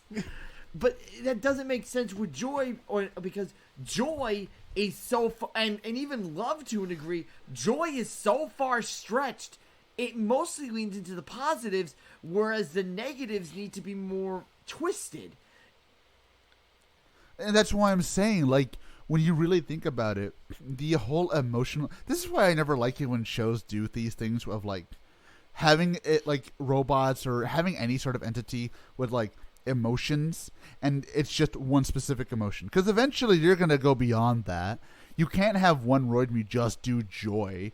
You can't have one Roidmute just be a depressed little fucker. You can't have, like, Brain constantly jealous of everyone's dick. Like, you can't do that. I get that. But at the same time, it's like, no, why even try it? Or like, if you had explained it like, they can feel every emotion, but that's the one emotion that they have to focus on, then okay, fine. But they never say that. It's just, oh, that's it. That's their emotion. Yeah. That's it. Have fun. I don't know. Like, I guess it's just because they were like the first couple that Banno made, and then I guess he just cheaped out afterwards. So, I mean, that's a fine excuse because like they're all like first 10, so fine. Okay, you can use that as an excuse if you want. But it would have made more sense if those emotions had been aspects of their programming, not their entire character personality. And like in some regards, I can kind of understand that where, their whole deal is that they're self-evolving. They can make their own improvements. So them being able to improve beyond just having the one specific emotion and be able to develop real emotions beyond that, or they're just kind of simulating emotions. Like, this is what we kind of know when we copied a human, so this is kind of what we understand emotions to be, so this is where we kind of get them from, but we only really understand the one emotion we're programmed with. So well, it's also that'd be fine too. It's also a connection thing. Like they say with some of them that they had a strong resonance with one person's emotion at the time, but that raises even further questions because humans are very complex. Human brains and emotions are a little more complex than one program. Yes, but that's why I'm saying, like, if the whole idea was for the robots to think, oh, I can just copy this one emotion and go there, and then slowly, because Hart kind of had that idea, kind of had that arc where he's discovering, oh, humans are way more complex than just these vile, crude pieces of flesh. But nobody else really has that. Like, Brain never really figures that out. Medic just dies, because lol. But I mean, again, with Hart, at least it makes sense with his character, where he specifically was so thoroughly thrashed and tortured by Banno, even though he wasn't their first one and wasn't their leader, which didn't really ever make any sense to me, that he had the most personal connection to Banno, and he wasn't like top dog in charge, technically, but not important. Like, it makes sense where he has this colored idea where his only real frame of reference is their creator, and then he sees kind of like the rest of the humans there, and he's like, he just kind of assumes, but the more time he spends fighting the riders and, like, actually interacting with Shinosuke, it's like he gets a more complex view of it, and that works with his character, where his whole thing is that he just wants to prove that he's better than these awful degenerate monsters that we call humanity, and him slowly learning that not all humans are awful, vile people, even though all of the problems in the world are created by humans and blah, blah, blah, blah, blah, whatever. And I like that. I like that his arc with Shinosuke is him kind of learning to accept humans as being more than just vile monsters. And their whole plan is just, oh, we just want to be better than you. We don't want to kill you all or anything. We're going to kill some of you. We're just going to take over the world. But we just want to do it to dab on you guys because we're better than you. And it works because Hart is not an evil character. He does evil things, but he's not evil. And I like that. He's a very complex villain, but then the other Roidmudes they're very stock villains for the most part. And that's not necessarily a bad thing. Brain is a entertaining as hell character, but he doesn't really have much beyond, oh, I am smart, and I am evil, and I am jealous sometimes, and I am a shrieking lunatic who does fucking 10-foot jumps. I mean, we kind of got off of Medic accidentally and just started talking about Hart for some reason. I mean, they're all kind of... There's not too much we can talk about. They're not really all that fleshed out other than Hart, so there's not a whole lot you can really say about that's what I'm saying. Hart, I think, again, Hart is a great villain in the sense that you can kind of see his idea. You can you get it, you get it. Like, you don't agree with it, but you get it. It's like Hitler, I mean, he had some good ideas, and you can understand look, the motive of that. Like I you said, don't agree with the actions. Like I said, dude. Like I said, Hitler only ever did one thing wrong, and it was not going out with a bang. So, like I said, Hart he went to Brazil instead. I mean, who the hell goes to Brazil? I would have just killed myself. He's probably Kamen Rider Black's biggest fan. Oh, that'd be a twist. No, wouldn't it be? I know, right? No, but okay. So, I'm saying, Hart himself is a great villain in the sense that I understand him. I understand where he's coming from. And towards the end, I actually kind of felt bad when he just, hey, I'm the last of my kind. Holy fuck, dude.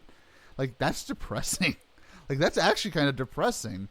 And again, it's done in a way where you still, again, you don't agree with it, but you still understand why he thinks the way he thinks. And even at the end, he fully admits, you know what? It sucks that everyone else I love and I knew and love is dead, but at least I made one human friend.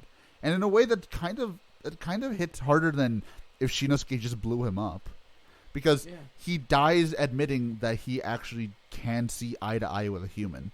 If only one. And it was an interesting thing, and that's why I like Hart so much. I mean, he's just great. It doesn't help that his actor is extremely handsome. Oh yeah. Oh yeah. He's got that he's got that, like, it's not quite full on Robert Zadar chin, but he's got a massive chin, and that really helps him. I don't know why, chiseled. but it really does. He's just built. He is a great. thick, stocky man, and it just sells that character for him well. Would it be weird if I said that he and Medic do make a cute couple when we see Yes, those because little Medic glimpses? is a whore. She's a slut. Have you seen how she dresses? Unironically, she dresses like a whore. You mean She's a huge. Are you talking the actress or the character? Yes. She looks like a whore. Saying like Stu Hartwood. But okay, like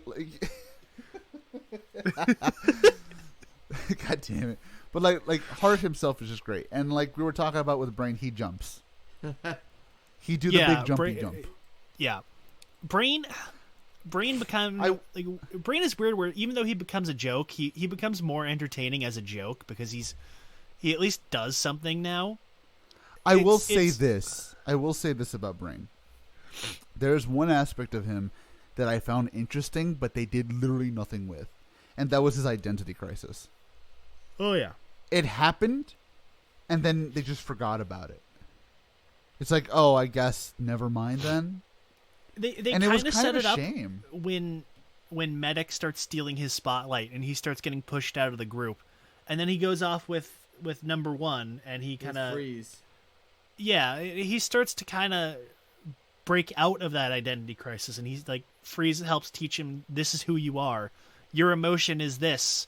You need to live by it. But then Freeze dies, and then he kind of loses that confidence he had again, and he goes back to the crisis, and that leads to him teaming up with Nira, and they turns gold. He goes Super Saiyan, and then he's just kind of there as a joke again after that because he gets his super form, and then he becomes a fucking joke character again.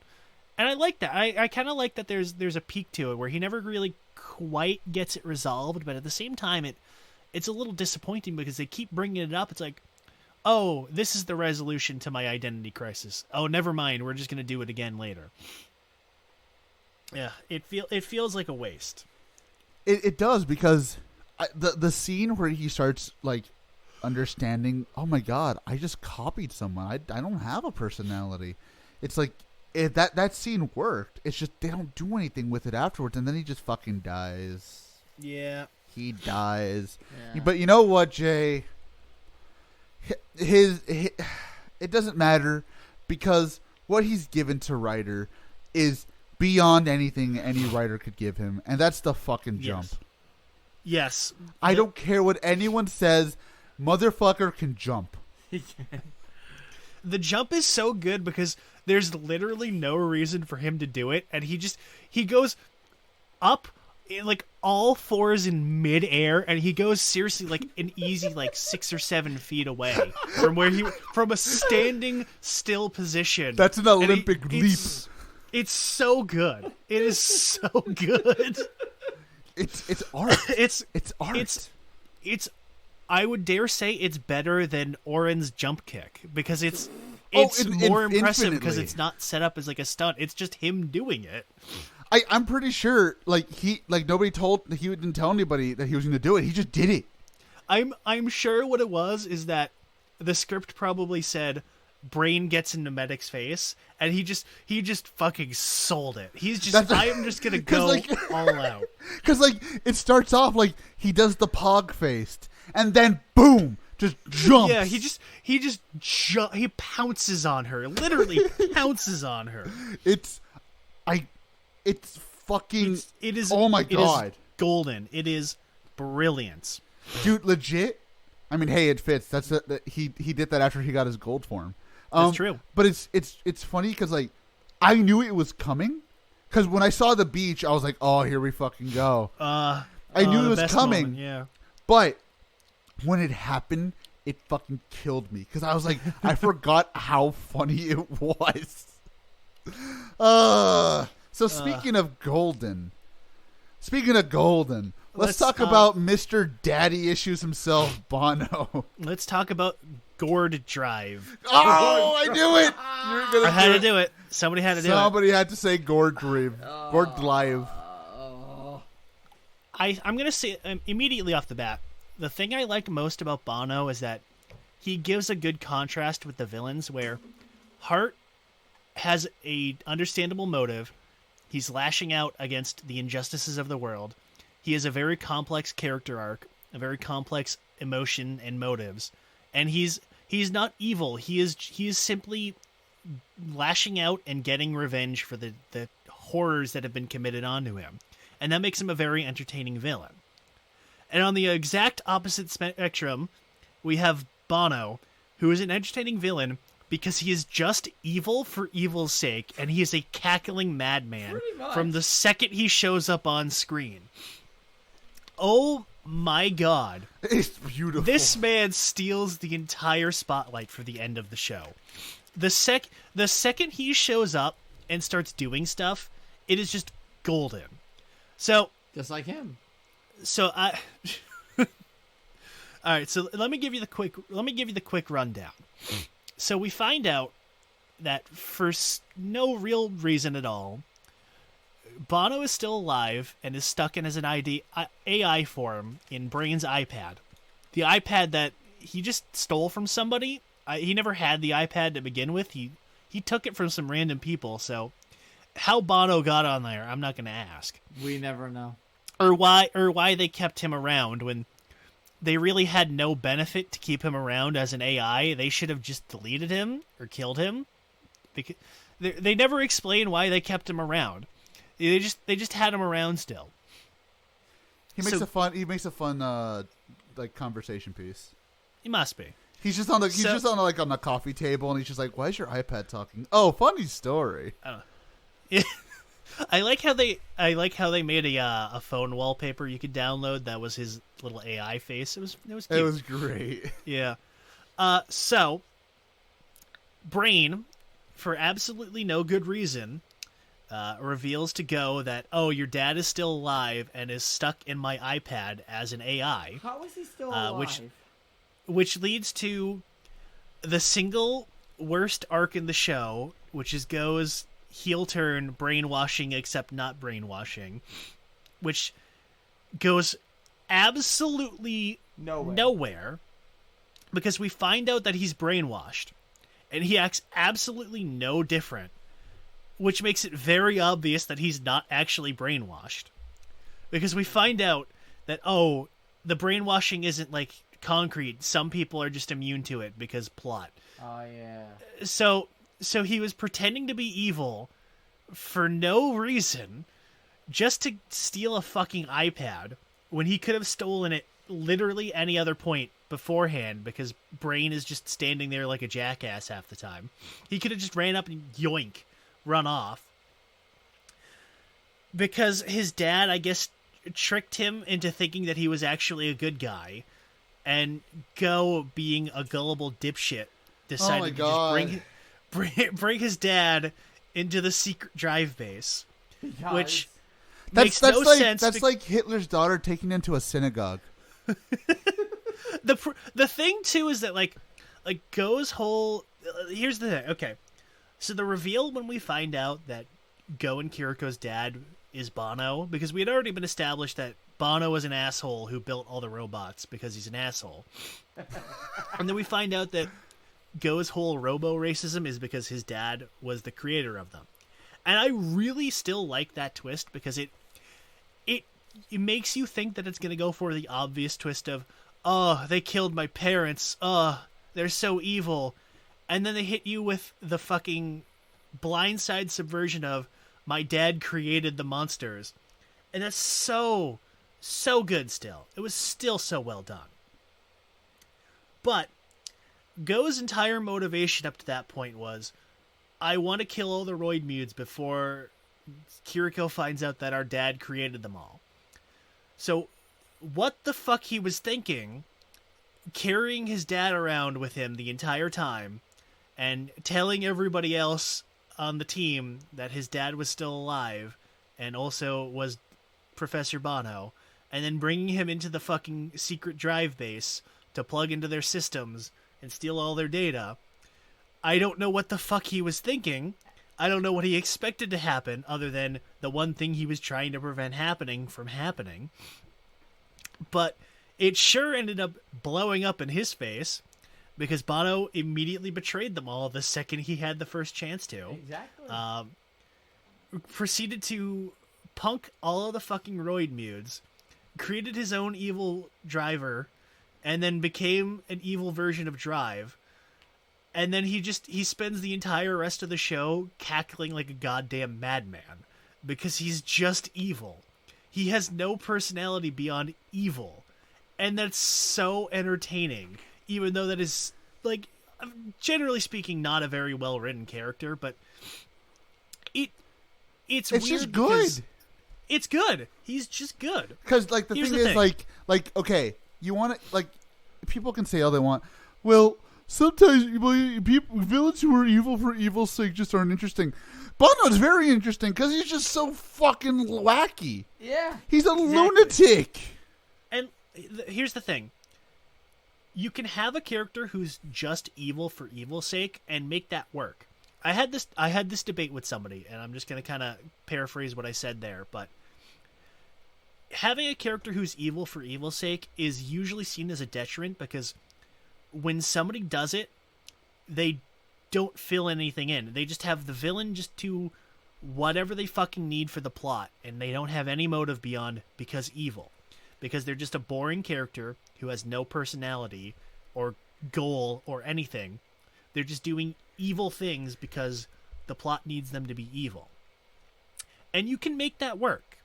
If you play up the fact that this person is beyond any kind of redemption or sanity, they are just doing what they want to do because it will cause the most amount of suffering, you can make an interesting character about that. And they succeeded with Banno because Banno is such a cackling lunatic who is just constantly causing suffering and misfortune for everybody around him because he just hates everybody. That is a very entertaining character. Like one of the best moments for Banno was like, "Oh, what the fuck was I to you, man? Was I not your son?" And Bono's just like, "Son? No, dude, like you were a fucking experiment. Get out of here, dude." I banged your mom and then left your family because you were just a waste of time. I literally just did it for science, dude. I literally wanted to see what would happen. I wanted to see what would happen if I became a deadbeat father, and you know what? It was time well spent. He literally made a Roidmude take on a human form when he wasn't supposed to, and tortured it because the Roidmude looked like a person who did not invest in his research. And funny enough, that is how Heart was created.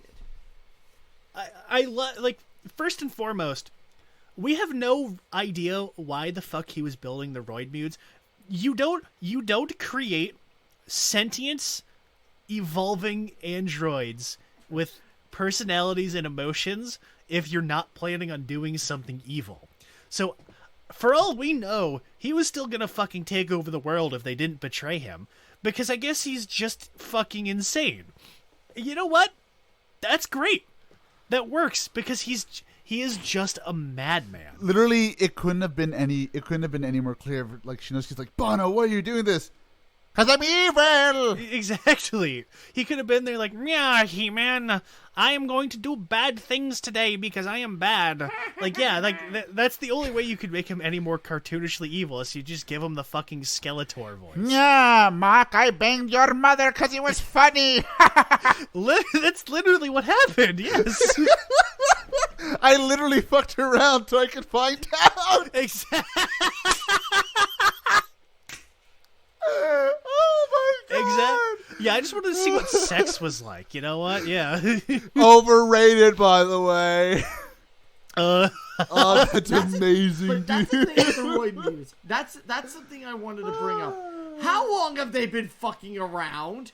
Because 20 years? Because remember, about 10 years. About 10 to 20 years. The global freeze takes place 6 months before the start of the series. So What the fuck have they been doing for 10 fucking years? Playing Uno. That's what they've just been I need playing an Uno. answer, damn it! I just said it. They've been playing Uno. They were just kind of standing around, I guess. It's like, Hart, should we do something? Yeah, after this game. Yeah, And they were just like that for 10 years. But like I said, like we were saying, it was a very long game. They had to shuffle the deck like 20 times, dude. it's because some asshole decided to bring 3 decks. He was like, let's play 3-deck Uno. No, actually, Madman. So like we were saying, Banno is just, he's great. He is the perfect example of what you can do with a villain who's just evil for evil's sake. He's just a raving madman, and he's awesome. He's amazing because everything about him, there's no sympathy. There's no hesitation. Like, shit, he literally just told his kid, I literally never cared about you. I just wanted to see what would happen if I had a kid. Fuck out of here. Let me destroy the world. You're more more useful than your friggin' sister, and she didn't. That was a good line, right? It's like, well, at least you were better than your sister. I mean, he's right. He was also right when he said that his son was retarded, which was more true than he realized, I guess. He literally said that to him. He says, wow. Man, son, you must have a learning disability or something, because you keep making the same goddamn mistakes. Which, so good. So good. I just like Banno because he's literally me. Exactly. It's weird just how entertaining he is, because he just kind of shows up near the end of the show, and like they start setting him up like he's gonna be like kind of like a sophisticated or he's kind of like a chess master kind of. He's very like soft spoken, you know. He's like the evil version of Krim, where he's smart and he's just kind of manipulating everybody, and he's very subdued. But then the second he gets superpowers, he just goes full on Joker tier, and he is just loving it. He is just loving every moment of it. He's great. You're laughing. He killed like 4 Roidmudes, and you're laughing. He's like, you know what? I'm going to use you compared Drive to Spider-Man earlier. He's basically just the Green Goblin. No, to be specific, he's Willem Dafoe as Green Goblin. Yes. He is just doing whatever the fuck he wants because it will make the hero's life miserable. And you know what? That is brilliant motivation. That is a brilliant character. It's so fucking hilarious. Like, I love this guy. I remember like kind of being like, he's alright, whatever, it's Banno. But like watching it again, I'm like, I need more Banno. I need this guy on my screen. It doesn't help too that like for the most part after he becomes evil, he's just a literal floating belt. True. That's true. I like how he put the anti-grav thing on his belt and Krim didn't. I don't know why Krim didn't think of that. No, Krim does just find it kind of fucking float sometimes, doesn't he? He does. Well, no, remember when he became fucking Krim Gatai or Grim Mech or whatever the fuck? Yeah, he had like a he weird built tail. himself a robot body, yeah. He had like a weird belt tail. Yeah.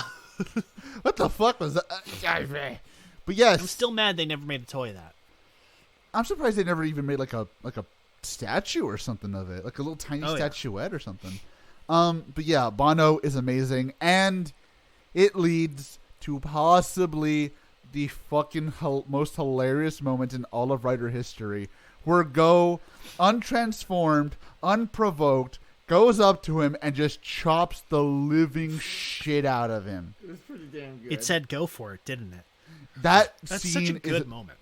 That scene that's up there with like Grease saying like "damn right I am" after the build driver said "are you ready?" That's up there. Like the final fight in Double or the falling down scene in O's.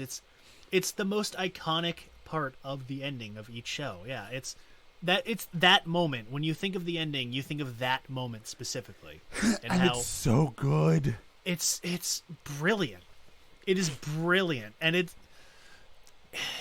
it's weird because Go doesn't really quite earn it, but he still sells it really well. I think that's why I like it so much, because he really didn't earn a thing to do this, but it just feels right in a way. It feels natural that he got this, yes. It's like, you know what? My friend literally just tried to suicide bomb you and it didn't work. I'm kind of pissed. I'm just going to kill you for reals. Well, actually, you know what? While we're saying this, should we just talk about, like, the ending arc? Because it's the ending at this point. Don't we need to talk about Basically. Nira? No. Not really, because he's kind of one and done. I'm going to kind of give my quick thoughts on him. I think he would have worked better if he started serious and then became like a goof, kind of like Banno did, because he starts off as being an obnoxious goof, and then like he kind of gets serious a bit once he gets betrayed, and it's like, oh, by the way, I killed your dad, haha, and now I'm just insane, like whatever. Why they didn't really need to make him the one who killed Shinosuke's dad? Yeah, that was out of nowhere. Because the whole thing about the dead dad only comes up the second he gets introduced and that arc begins, so it never really goes anywhere and doesn't contribute to anything. Ugh. So, let's go over the quick ending. Banno gets his own sort of rider form. They never really call him a rider. He is a Roidmude that looks like Drive, basically. Which, whatever, I'm fine with that. So he tricks all of the other Roidmudes into helping him out because they're all a bunch of gullible idiots. Because their whole end goal was they wanted 4 Super Saiyan Roidmudes because then they would be able to freeze the whole world. Because even though it was called the global freeze, it didn't actually freeze the whole world, which was weird as hell. It's just the mostly global freeze. It feels like Sanjo kind of pulling something out of his ass there, but not important. But so Banno's whole plan was to trick them all into draining their power to fill up a beach ball, so he could freeze the world and turn everybody into data because reasons. He doesn't have any motive to do so, other than because evil. But you know what? Whatever. Sure. I mean, that's all you need. No, like, exactly. Like, Banno, why are you trying to do a super duper global freeze with this weird fucked up beach ball? Because I'm evil. Because it's funny. Because I'm evil.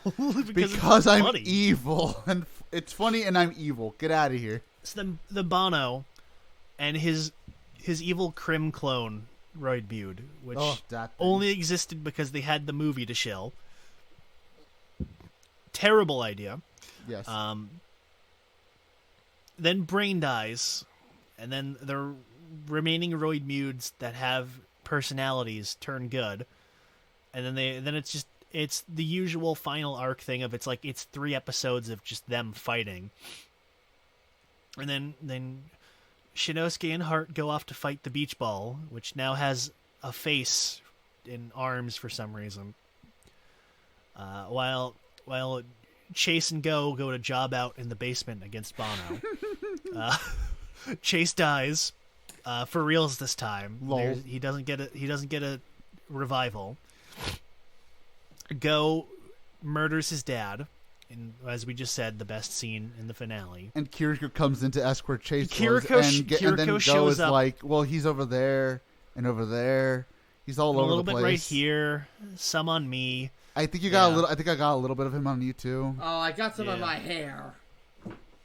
And then they blow up the beach ball, and then Shinosuke falls out of a building and sees Ghost for no real reason. Yeah, my gastric reflux came up when that happened. Yeah, me too.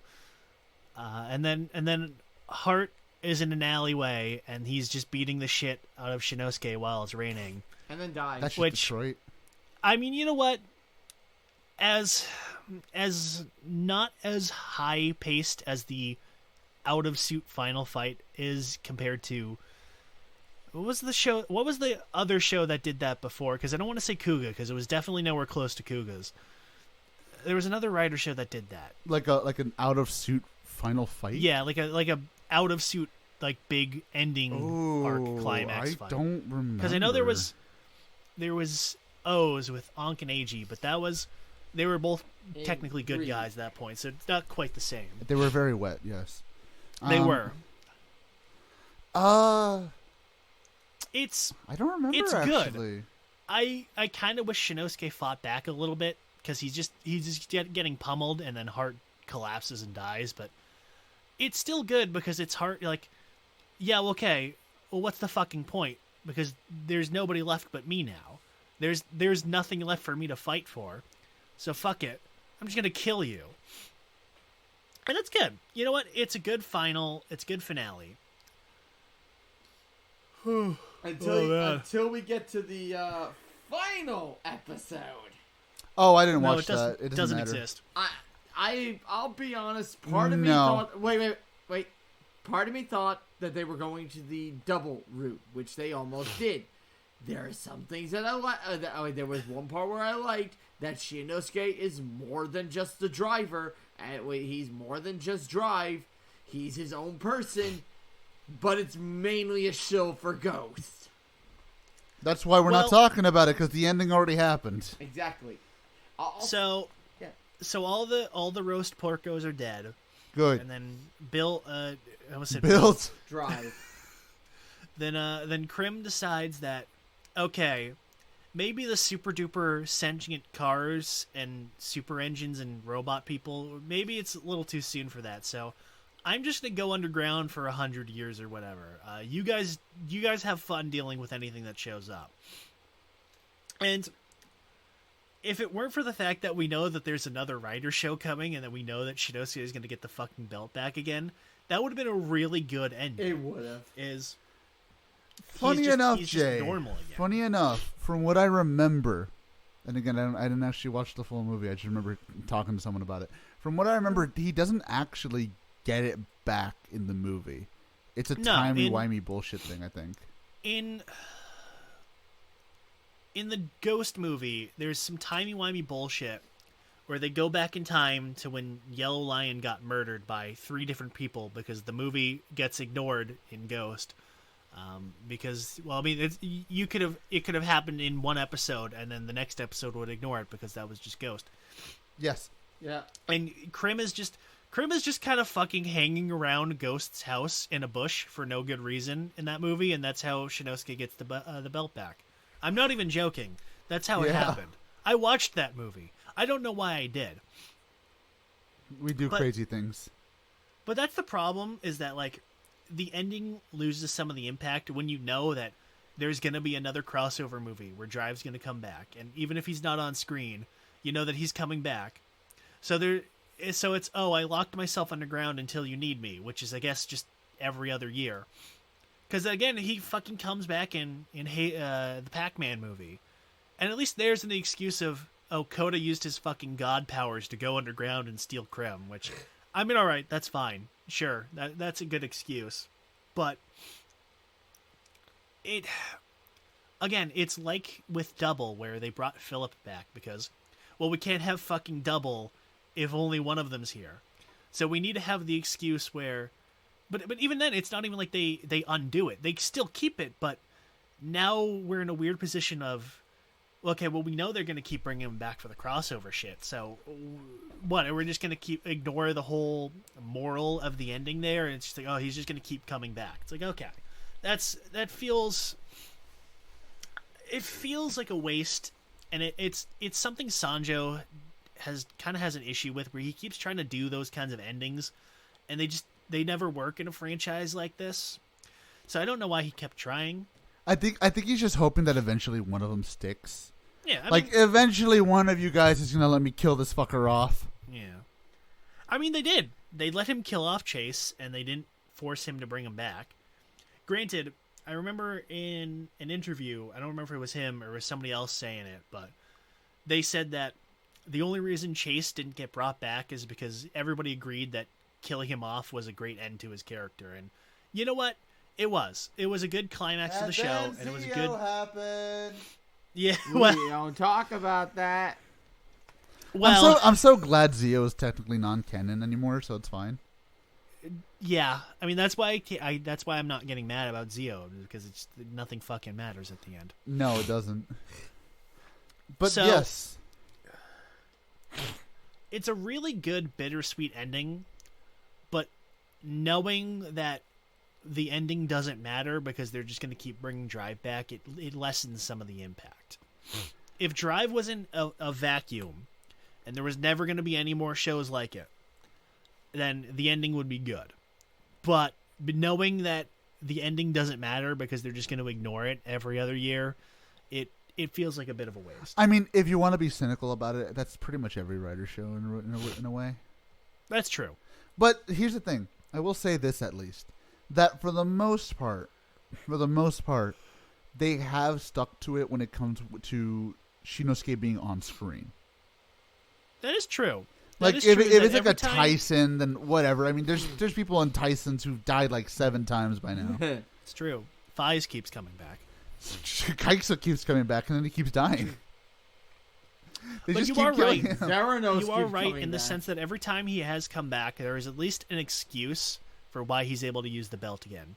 But at the same time, it still kind of lessens the impact of having him have the belt back, and it feels more like he should just be regular cop now. Like he had his time, and that's kind of how the ending is that he realizes that he doesn't need to be Drive in order to be a cop. He can be his own man, kind of like Phil was saying.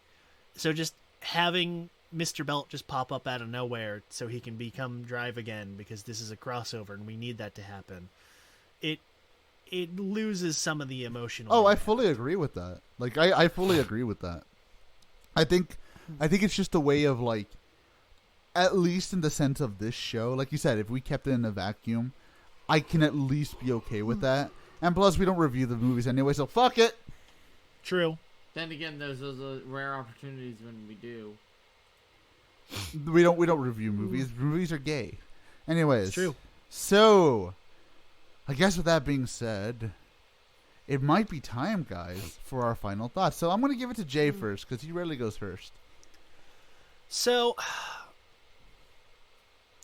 one of the things I noticed going back into Drive is that Drive has a very Western mindset to it, with the production and the way it's written and the way the plots are structured, where it kind of does the same general beats as Rider, where it's the villain of the fortnight, where every other episode it's the same monster and it's the same ongoing plot, but it's handled differently, where there's an ongoing plot, but each part technically focuses on its own villain and has its own segment of the plot. And just kind of the way the plot is written and the way the characters are handled, where, again, we compared everybody to, we compared them to the Goblin and we compared them to the Spidey, and, that's kind of that way of, there's that kind of quippy nature to them. And not even necessarily like the quippy nature, it's just the archetypes that they use and the character personalities and the way everybody's handled it. It's very different than Rider had been around that time. It's got a more of a Western mindset to it, and Sanjo's shows always kind of have that. I mean, Forze wasn't him as the head writer, but Forze is probably the biggest example, where Forze is basically an American high school comedy in Japan. And it makes Drive stand out in a way. But overall, the production it's weird because I have a soft spot for it, because it was, like I've said before, it was the one that I first started watching as the shows were going on live. So it was a very interesting experience for me, getting to see kind of everything happen in real time and not knowing that, oh, this is when this is going to happen. Oh, this is when this trope usually happens, and kind of knowing the usual beats. And it was exciting, but going back through, it does lose a little bit of that. But it, for the most part, still holds up. The suits are all still good. The effects weren't very good back then either way, but they're still fine. I mean, they do the ugly CG transforming car, which looks stupid, but they only do it like 3 times. The music is probably the biggest highlight, because it's got that detective noir jazz feel to it. And, Yeah. Especially with the theme song there, where we got our Lord and Savior Mitsuru Matsuoka doing the opening. Just production-wise, the show is very, very solid, but it never really excels particularly in one area. It does everything good, but it doesn't really do anything spectacularly or great. It's a very, and forgive me for the pun, it's very middle of the road. It still holds up.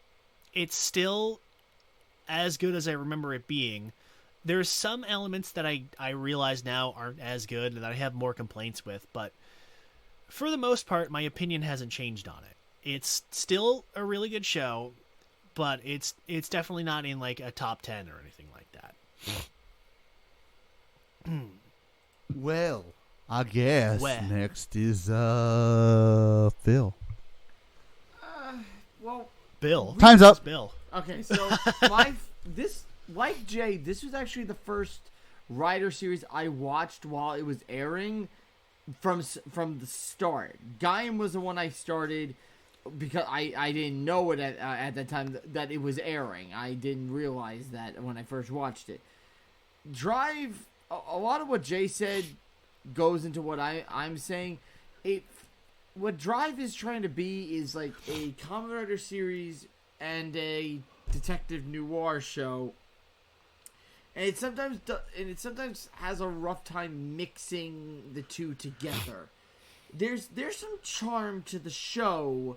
There's quite a bit of charm to this show, but there's also a lot of problems with this show. There's a lot of things that if you really think too deeply into there and you're watching it on a binge watch, you're going to be asking, what the frig? What the... When? How? Who? What?